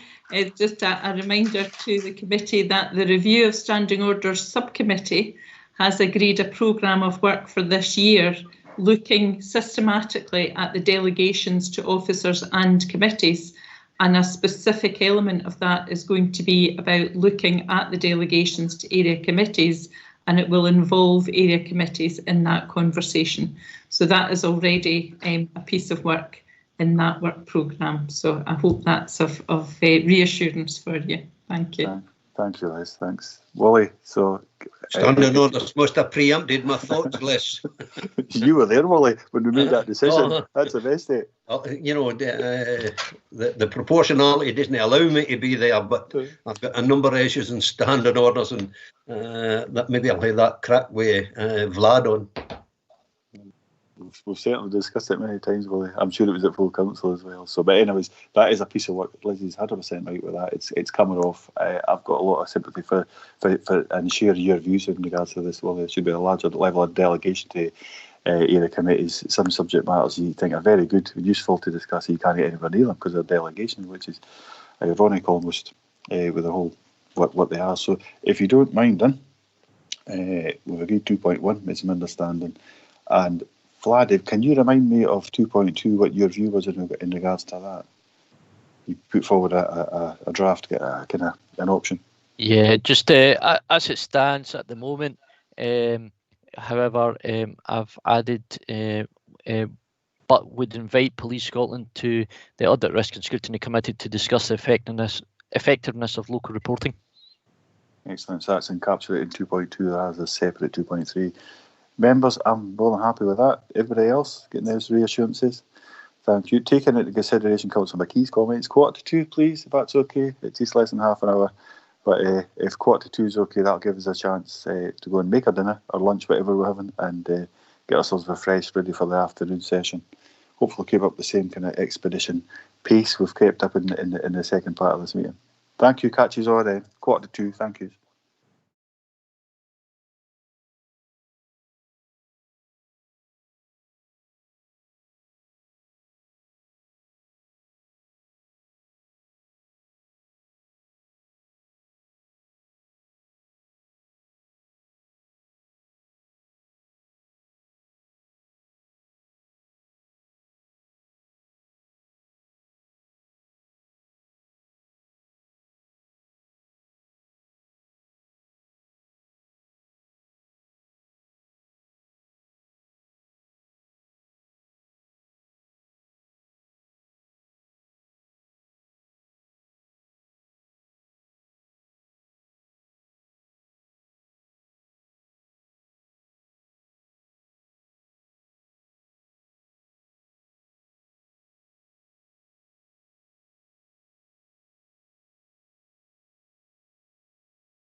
I can hear you all right, Chair. Oh, good. So that's good. Yes, we are live now. Excellent. Spot on. Thank you, Jock. Councillor McKee. Thank you, Abby. So we're live. We're good to go. So if we go, I've lost one of my screens, so it'll not be just as easy as it was prior to the. That's better. Right. Okay. See what's going on. I think we're on item number 8, recollection. Let's get sorted out. So that'll go back to we're finishing item number 7. Apologies. Yeah, so what we're looking at, item number 8, is our annual report of the Audit, Risk and Scrutiny Committees, December 19 to December 20, and any future actions. The purpose of this report is to scrutinise the committee's annual report for the period 10th of December 2020. I think maybe some amendments to that appendice, but we'll see. We'll maybe get an update on that as we go forward into this, as we get a presentation. Identify improvement actions for the year ahead. So Liz, be yourself. So I just highlighted it. I just noticed noticed previously, but obviously some of this report should have been really in front of December, but unfortunately we had to stop short. So it's reflected back. So it's a like-for-like report, but maybe some of the dates can be respectively amended in the appendix, I think, because it's referenced 10th of December, whereas it is. I suppose it was the committee, we just didn't agree on it at the time. But Liz, over to you. Yes, thank you, Chair. This is the first annual report of the committee's business, and if I could just highlight to you that you agreed the format, you agreed how you would present your annual report at your September meeting, and so the information presented here is following that approach that you had agreed. And just to highlight at 3.3, I think you have fulfilled all aspects of the committee's remit during the period December 2019 to December 2020. And I think, as identified in 3.4 in the appendix, that generally speaking, the feedback has been very high. We had perhaps expected some additional training to have been completed, which you'd mentioned, page 126, but at the moment we're sitting at 42% of the training has been completed by elected members, and that figure will increase as time goes on and members have the opportunity to complete training courses. But generally speaking, I hope you agree that that's a very positive first annual report for the committee, and very happy to answer any specific questions. Thank you. Thank you, Liz. No, I think it is important to recognise it as our first as well. I think that's very important. We do recognise that, and thank you very much for that, Liz, because ultimately it's something I've said for quite a while, is we need to make sure that we're reflecting all delegations. So it's really good to see this here in front of us today. So apologies, I haven't got a second screen, so I see a hand up. So just in case, Tracy, for your own sake as well, I haven't got a chat function here. But Councillor McKee, Jock, I think it's you first. Aye, thank you. I was late in joining this committee. Only joined it, I didn't care, in the last few months. So hence I hadn't been involved in the training. So I appreciate what you're suggesting about training. And given what we've discussed this morning, I think there's quite a wide requirement of training, not just for councillors, but for council staff in different parts of their business. I think it's something that maybe needs to be reviewed for the whole council, including councillors. We certainly shouldn't leave them out. But that's my apologies for not having been in any training. I wasn't here. Thank you. Thank you, Jock. Liz, I wonder if you want to make a response to that. Obviously, we're here today looking at reflecting, and you were only here for a very, very short time, as you've alluded to, Jock, so that's only fair what you've said there. But Liz, do you want to respond? Yes, absolutely. The point about training is something that has been picked up in the Internal Financial Controls Review, that there are a number of areas that are going to be focused on in the coming year. And for this committee, the committee in September had identified a small number of online training courses that were particularly relevant to the subject that you deal with. And so we have been supporting members, just highlighting about the completion of the courses, and we'll continue to do that and provide any support required. Thank you. Thank you. You comfortable just send me an email. Okay, right. We'll get some direct contact to Councillor McKee. I don't see any other hands up, and I'm still trying to get in through this other one, which is not letting me. Yeah, I'll just forget it. It'll just be a distraction. So Councillor Hagman, I see. I think you're next, Katie. And then Councillor Scobie. Thank you, Chair. Yep, I put speak in the chat, but if you'd rather us use the hand functions, we can do that, no problem. I'm looking at the recommendations that we've got before us. So we're being asked to consider the work completed and consider our assessment of our annual performance against Audit Scotland. But the third recommendation is to agree the activities for 2021. And I'm just wondering, where does internal audit sit within those activities, because it's not mentioned in paragraph 3.6. However, it is mentioned in the at the top of page 120 about our internal audit strategic plan. So I'm aware that we've had some internal audit reports that come to us, we scrutinise, we put back recommendations, but there's no mention of those in our plan for the year ahead. Will we still be doing those internal audit reports this year? Just to get that confirmation would be useful. Thank you. So I'll put that over to you, Liz, but I understand Yes, absolutely. yes. Yes, yeah, thank you, Chair. Yes, I think paragraph 3.8 presents some development activities, but your sort of foundation of the Audit, Risk and Scrutiny Committee in terms of your work programme is very much about internal audit reports. And so, yes, absolutely, they will continue. And indeed, picking up on the actions arising from the review of internal financial controls, there will continue to be some development areas within internal audit also. Okay with that, Katie? Sorry, I'll just come back to make sure. Yep, that's great. Thank you, Chair. Thank you. Right, so we have quite a bundle of work out with this stuff here. It's relevant to the committee in particular. Maybe come back to 3.6 later on. Councillor Scobie, we've got you next, Willie.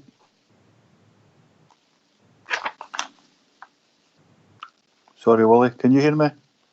I can't hear you. Put the button off first, Ian. Oh, you knew what? I've let you know others here. I know I was clever on these keyboards as some others. No, I see in page 121 in terms of this, the chair of the meeting manage committee meetings effectively. And I'll reserve judgment till I get an answer to my next question. No, I'll just flip it over there. No, it's really, and I'm sure I'll be reminded, I'm looking at page 120. And this was to review all matters relating to external audit, including audit plan, action points and reports, so forth and so on. And I well remember the meeting now. Time just runs all together on some of these. But remember, we had an audit, the external auditor before us, and it wasn't long appointed, the current external auditor. And it was reported that they audit the health board as well.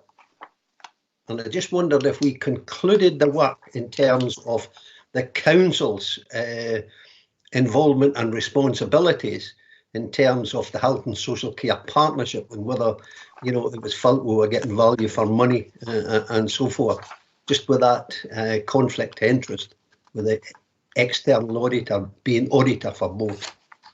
I just wonder, I know we're looking for an answer to the question, I just wondered if we completed that work. And memory says I don't think we were. Can you answer that, Liz? That wasn't part of the committee's work programme for the last year, so I'm afraid I don't have an answer to that, but we can certainly make sure that there's information provided to members after the meeting. You comfortable, Willie? That'll satisfy me in so much as that we may have to return to if it's not what was expected. Fine. Okay, thank you. Thanks, Willie. I'm just looking to see if there's any further hands up. Tracy, if there is, could you tell me? I don't see any. No, Chair, nobody's waiting to speak. Thank you. Thanks so much for that. So the recommendations are saying that we consider the work as per Appendix 1 at 2.1 from December 19 to December 20. So we've considered that. It's as per the appendix that was said, we've touched on that anyway. So 2.2 is to consider the committee members' assessment of the performance against Audit Scotland committee checklist. So I'd very much like to thank the members of the committee for the levels of appreciation in regards to the chairmanships and every other comments that were made. And 2.3 was to agree the areas of activity as per 3.6. I did feel that was a bit light. I have to admit, Liz, I haven't got anything bouncing out of my right at this moment in time, but I thought for a year's work again going ahead, So we're being asked to progress the 2 reports in regards to the scrutiny, improve information there and growing the local economy through the procurement service. Look at them, make sure that are they up to date, are they working out, so updating of the scrutiny handbook is the second point, and actions for this committee arise from the review internal financial controls and procurement standing orders that you've alluded to. So I do think, it'll be good, it'll be interesting work, but I just wondered with the frequency, maybe it is adequate. I suppose I'd like to be involved a bit more and see a bit more. That's something we'll maybe pick up. We'll have reports. I suppose we'll agree to have different reports as we go forward. As a committee, we naturally do ask for further reports as we have done already today. So I didn't think it was over. Certainly it'll give us a degree of work, but already after that, I didn't think it was overly ambitious, but ultimately COVID and all the rest, it is hold us back. But can we agree the 3 recommendations? We'll consider the first 2 and agree the third then. We have a view on that. So I've not got anybody coming in at all, so that's ideal. Thank you. Item number 9 is our annual governance statement and the local code of corporate governance. I think we have Karen here for this one. Let me double check.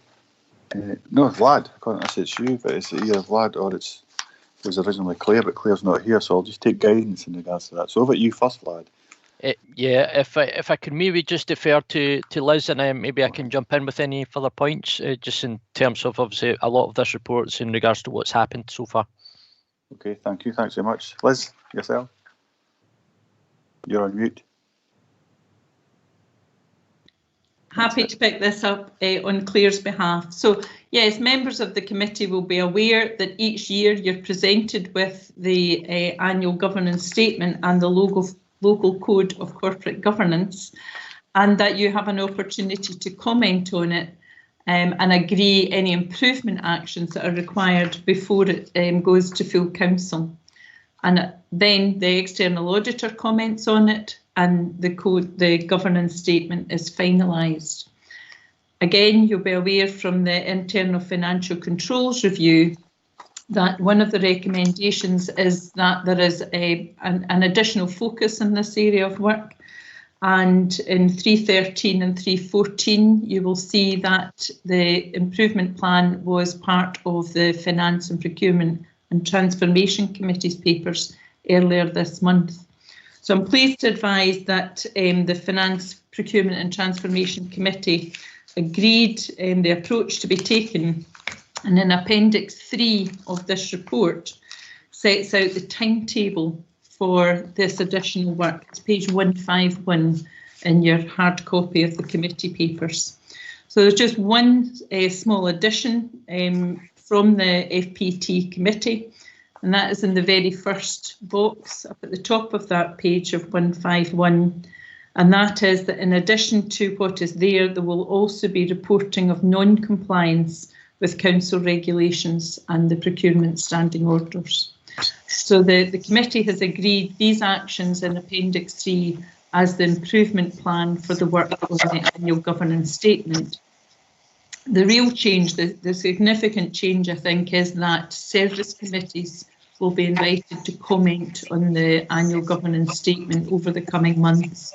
So where the corporate management team and officers have previously been involved, and this committee, it will now be expanded to include service committees as well. So it's a deepening and a strengthening of the discussions around the annual governance statement that I'm sure will be welcome.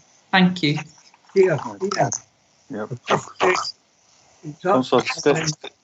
It's coming in new on my phone, looking at the screen. It's actually opened up for the seminar this afternoon. Folk are joining on. At 2 o'clock, right? It says so. The instructions. Thanks for that, David. The instruction was. I don't think we're much longer here, but the instruction was at the conclusion of 2 o'clock. I'm sure it was. Is my understanding when that'll take place. So, if some are in it, then that's absolutely great. But I don't think we've got that much longer here, anyways. So we'll just maybe have a 5-minute interval between finishing this meeting and getting into the next one. So thanks very much for that update, David. We'll keep going on so we get into the workshop. So members, I'm looking for MD got any particular points in regards to this. It's a good report. It's good to refresh our memories again in regards to this code of governance. And we do have another shot at this in it. It's certainly improvement at all committees across, so service committees in particular. We'll be looking at this. I don't see any hands at all. coming up. So we'll. Excellent. Thank you much for that. It's the way you presented it, Liz. I just you answered all the questions. That's what really happened there. So we agreed item number 9. That is, we're going to number 10 now. So this may stimulate a bit of debate. Maybe not. I kept my mouth fairly closed at the Communities Committee last week for obvious reasons. Here, Stephen. No. So the purpose of this report is to give the members of this committee an opportunity to scrutinise the Road Service Review Improvement Action Plan. We're being asked to scrutinise the Road Service Review Improvement Action Plan as attached in the appendix and to ensure that the improvements required in the road service will be delivered. So everybody will have read the report, but Stephen, do you want to speak to this at all? I'll give it complete open to yourself. You can just speak to it or you can take further questions. It's up to you. Over to you, Stephen, for comment. I think, Chair, thank you. Maybe just a quick summary that obviously the report builds on significant work through the last 6 months of 2020. We're at full council for the scope of the review back in the summer being approved. We've been at Communities Committee a couple of times, and most recently last week where you mentioned that we had the Improvement Action Plan approved, and we've been to Audit, Risk and Scrutiny twice last year as well, and received kind of significant comments that have helped shape the recommendations that appear in the Improvement Action Plan. And we'd undertaken, just to remind members, partners workshop, 2 members workshop, staff meetings, SWOT analysis and public survey leading up to the development of the recommendations. The recommendations have now been taken forward by the Council's implementation team, which has joint trade union input and support from our external advisors from SOLAS, who are on the meeting as well this afternoon. And we're now seeing the work of the subgroups feeding into the actions in the Improvement Action Plan will be reported regularly back to Communities Committee. Thank you, Chair.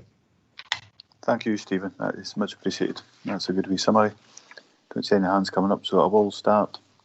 And Tracy, if for some reason the hands come up, I haven't picked them up, will you just intervene, please, if that's okay? Let me just maybe start the debate, Stephen. So I think you've done a really good piece of work, I have to be honest.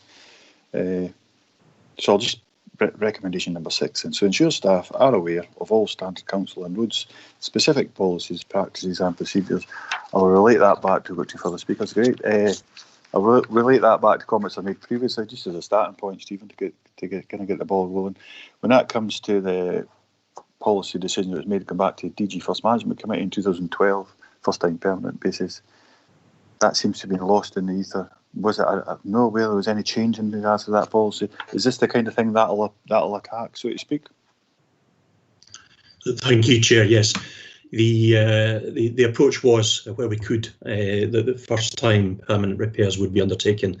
Over time, that has probably become more difficult with reductions in the budget and the need to respond to a greater number of defects that would be in a kind of higher category for repair and to make safe temporarily until we can make first-time permanent repairs.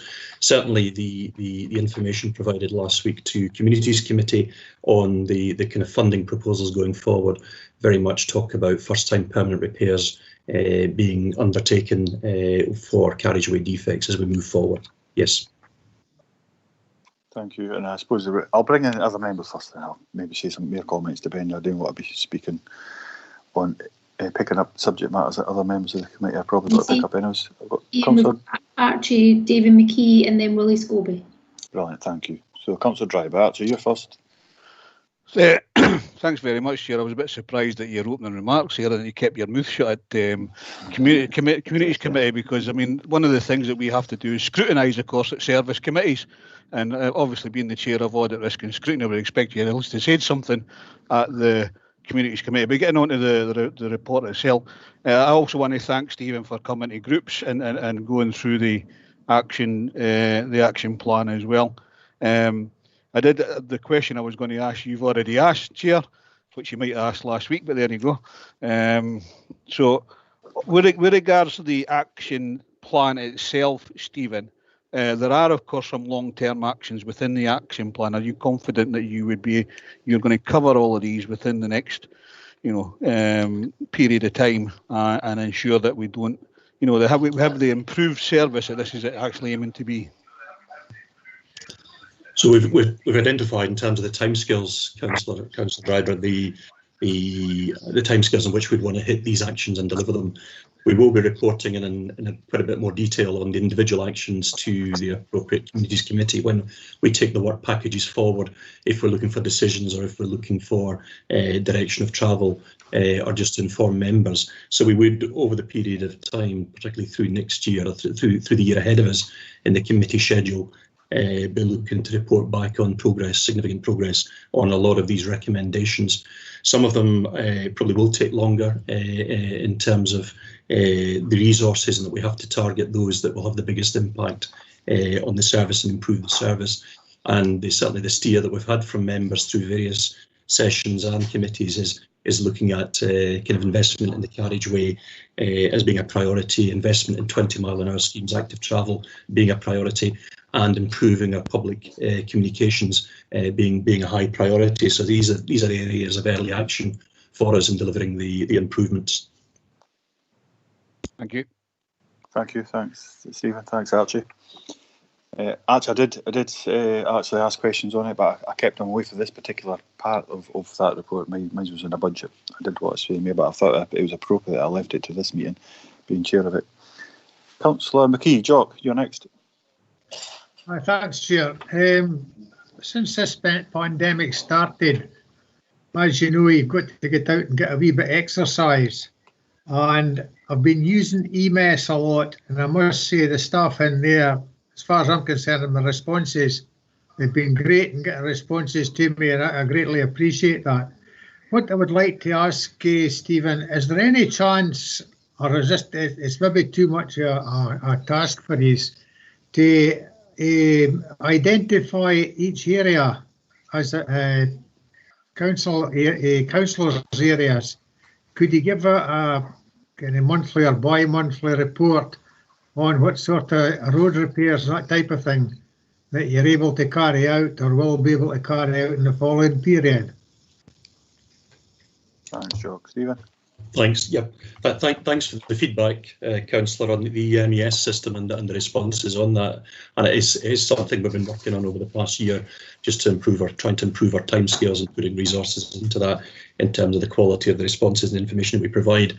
What we did do in terms of improving information to elected members, just before Communities Committee last week, we did put out the appendix with a bit more detail on it to individual ward members, identifying the kind of scope of the capital projects within each ward.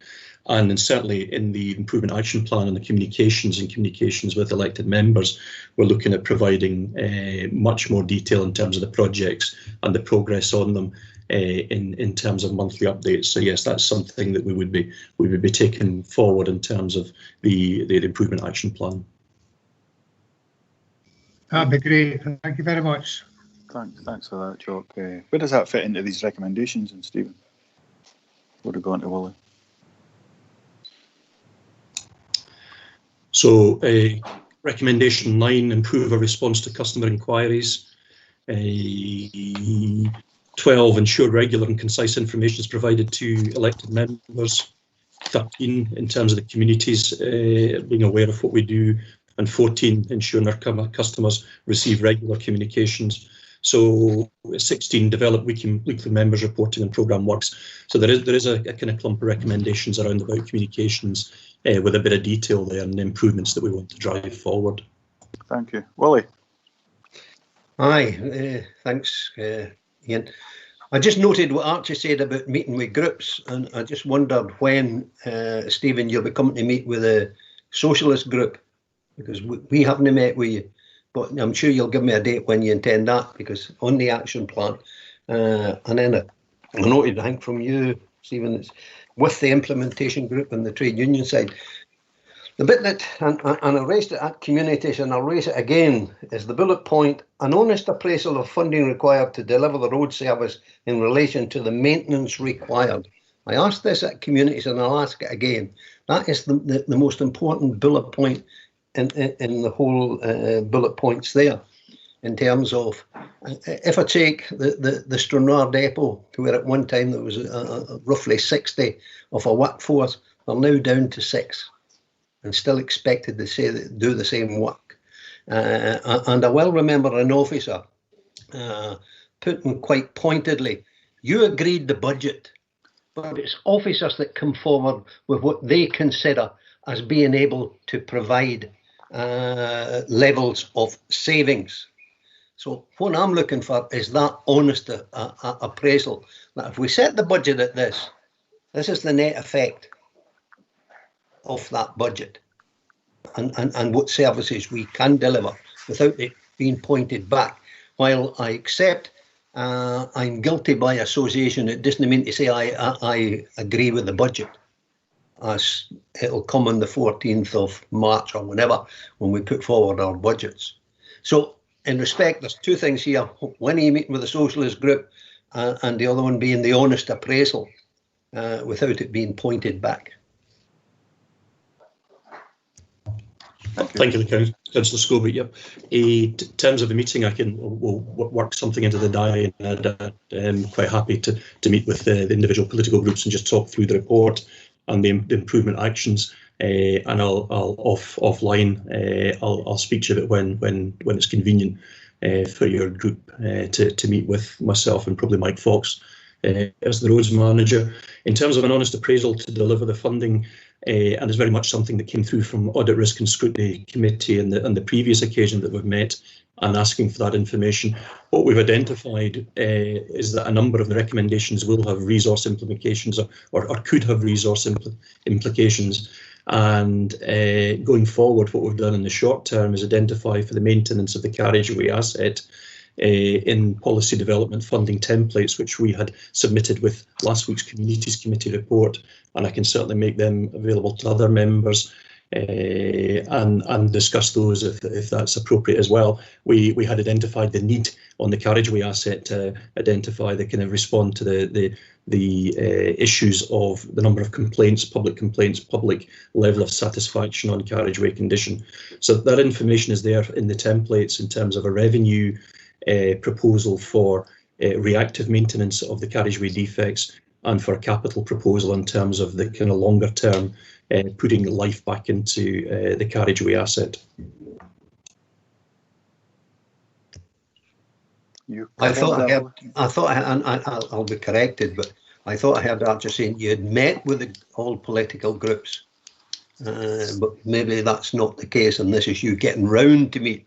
You can maybe tell us how many you have met with, because we were never offered, and we're quite happy to pick up and find a date when you can, Stephen, but I just would ask how many you have met with so far. Councillor Scobie, I've met with 3 political groups recently, this past week or so. It's not correct, there are only 4, and that's the socialist group left out. 5, Willie, sorry. 5. There's 5 groups, aye. Yeah, aye. But anyways, that's kind of separate. We think we've had that offer, and we'll take it up. It's Councillor Thompson, Stephen Thompson, I think. Is it yourself next? I did get a chance to look in the chat there. I'll happily come in, Chair, if that's okay. Yep, go on in. So, yeah, it was just actually a wee question on page 173 of the report, action 35, or recommendation, sorry, 35, just around decriminalise parking enforcement. Obviously, I mean, this is something that excites a range of interests across the whole breadth of the council members, but there is a sort of allusion to this that have been linked to the Transport Scotland Act, potentially implemented in 2022 to do with parking on pavements. But I mean, obviously, we don't want a situation where you can't park on a pavement, but we've got no control over the yellow lines on the road enforcement. You know, so, and obviously that's maybe something that's been looked at national level. But if we want to drive that forward, obviously that's quite a long time scale there for something that we could, as political groups, have looked at in the past. In terms of setting budgets, for example, and it's been costed up in the past as well. So I'm just sort of wondering what steps can be taken now so that we're not kind of caught out in a kind of weird position, waiting for the sort of jam tomorrow of national legislation being fully implemented. I mean, there's things we can do ourselves here and now. So it's more like how can we expedite some of these actions? Sure, thank you.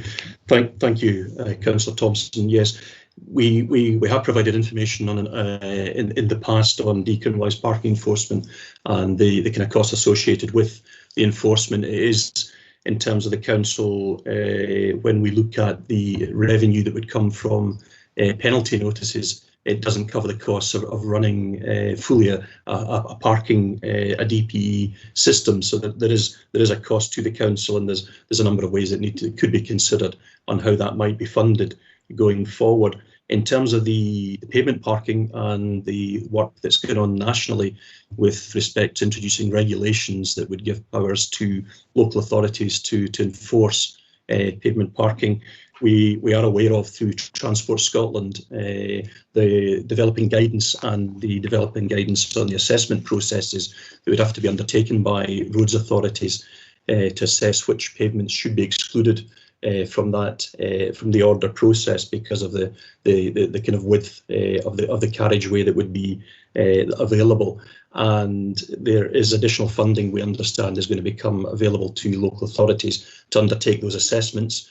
And COSL are certainly kind of lobbying in advance, advocating the position that for those authorities that do not have DPE in place, this will be an additional cost, and that those costs should be covered from Transport Scotland, Scottish Government centrally in the process. So it is a project we're taking forward, and I will be looking at the resources that we require to undertake the assessments with the additional funding that's provided to us for the pavement parking, and on the back of that we'll link it into our options on decriminalising DPE enforcement. You're comfortable with that, Stephen?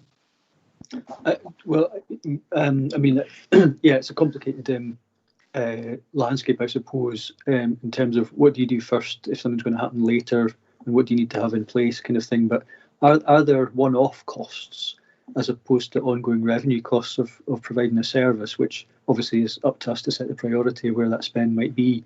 Not everything. I mean, few things that we do turn a profit, so I think we're quite used to spending money on stuff that doesn't cover its cost, but it's for the ultimate public good at the end of the day, according to our priorities. So are there one-off costs, such as the feasibilities or legal work, for example, to go through the process that could be met on a non-recurring basis earlier, so we're well prepared for the 21-22 sort of time? Yes, there are. Just before you come in, Stephen, Councillor Thompson, if you didn't mind, I've got a piggyback on the back of what you're saying and ask a similar question in a different way, because it's the only question I really had with this, and it relates to the recommendations. So we're being asked to scrutinise the road service review, the improvement action plan, as per the appendix, and to ensure that the improvements required in the road service will be delivered. Fundamental to the point that Councillor Scobie picked up on, and obviously Stephen's picking up on this to a degree, as well as procedures, but there's financial implications. We spoke about that. That's not here in front of us. I would like to spoke about the financial implications in particular. So if I was asking you the same questions that Stephen's asking, saying, listen, this is coming forward in a budget proposal, you'll get it in March, it's to be implemented by August, what would your answer be in simple terms? Now, we could apply that type of question across most of these recommendations. I have got no idea. Proof of the pudding's in the eating, Stephen, at the end of the day.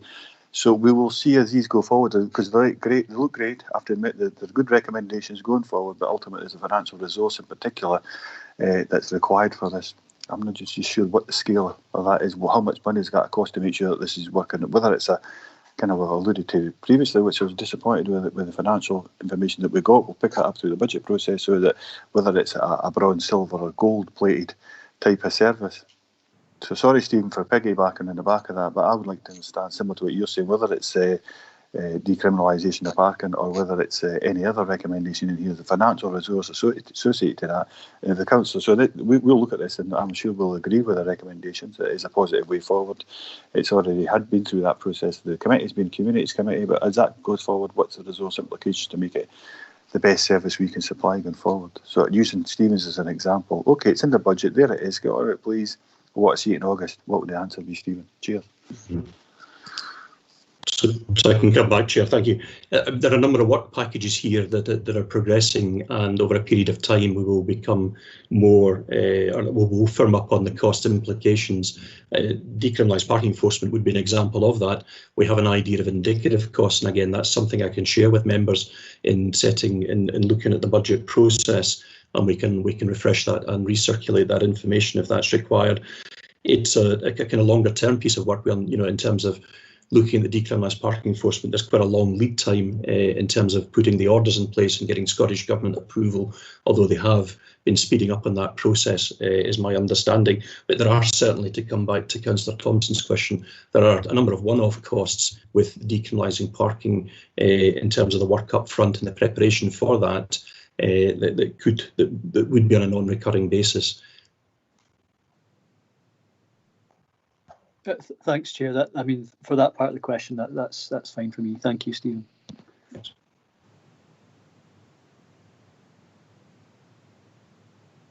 You're on mute, Ian. Mute, Chair. Thank you. Thanks very much for that. Sorry about that. I did thank you, Stephen, for that question.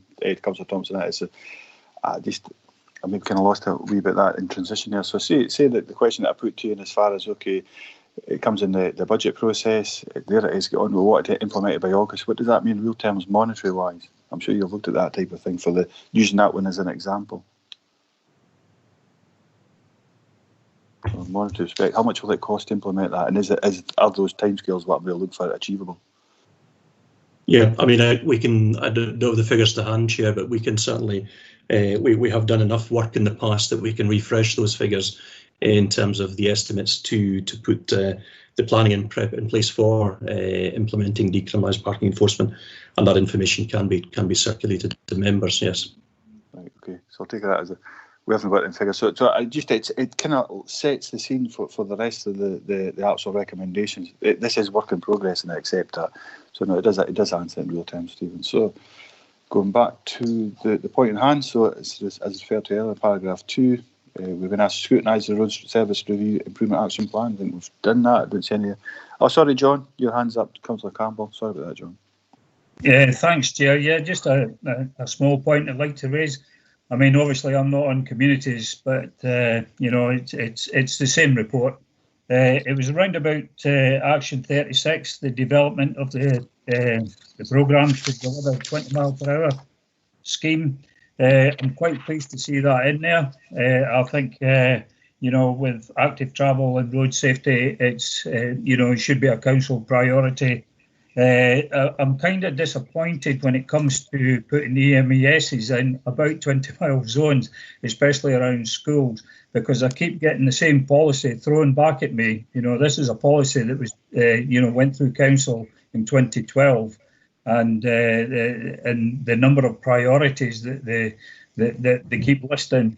Now, I've had constituents get in touch, with me about certain rural areas that require a 20-mile zone round about the schools. And apparently the answer that came back was there was only 2 rural schools in the last 2 years that have had the 20-mile zones. I find that quite astonishing. So I welcome this report. I welcome that, there is a strategy programme that's ongoing, and the quicker this gets implemented, the better. But I don't know if Stephen would like to add anything to that. But thanks, Chair. Thank you, Chair. Through you, yes. And as I said at the start, this was one of the areas that was quite kind of high priority for members, and for the feedback we had during the road service review in terms of the 20 miles an hour and the active travel, and jointly and looking at the resources that we have to deliver 20 mile an hour and active travel schemes. We're seeing a lot more funding coming from central government through Sustrans and Transport Scotland on active travel that we can also use on 20 mile an hour schemes. And I'm just making sure that we have the resources in place in terms of the design and the scheme promotion and consultation to drive these forward. The recommendation 36 in terms of a success criteria in the table does point out that we will be revisiting the kind of old prioritisation process in and around the schools and looking at updating that, as well as actually looking at application of additional resources to move some of these projects forward faster. Thank you, Chair. I'm quite pleased for that reassurance. Thank you. Thanks, John. Thanks, Councillor Campbell. I'll check the chat, Tracy. I don't see any further, just in case I've missed out somebody. Councillor Mitten says, I believe we all agree with you, John. The quicker the 20 mile an hour limit is introduced on a much wider basis, the better. So pick up on that comment. Don't see anything else. If not, we'll just go to the recommendations. I think there's a good wide discussion to have about 20 mile an hour speed limits, and Stephen, I think for the level of resource that's required. And I think there's a number of different options that could be applied, especially on 60 mile an hour speed limits areas, which I think maybe, John, what you're alluding to in that particular case. So we've covered the first part of for absolutely sure, the recommendation at paragraph 2, and to ensure that improvements as required in road service will be delivered is the point. Only bit I've got a stickler on, that's the level of resource needed financially, but the proof of the pudding is in the eating, I think. So unless members are otherwise minded, I would move that we agree the recommendations as they stand. Okay, thanks very much, members. No further business. If you don't mind, it's 5 minutes, okay? So it's 2:28, sorry, I think. 2:29, 14:29, let's say 14:35 into the next meeting, please. Thank you, catch you there. Thanks, Chair.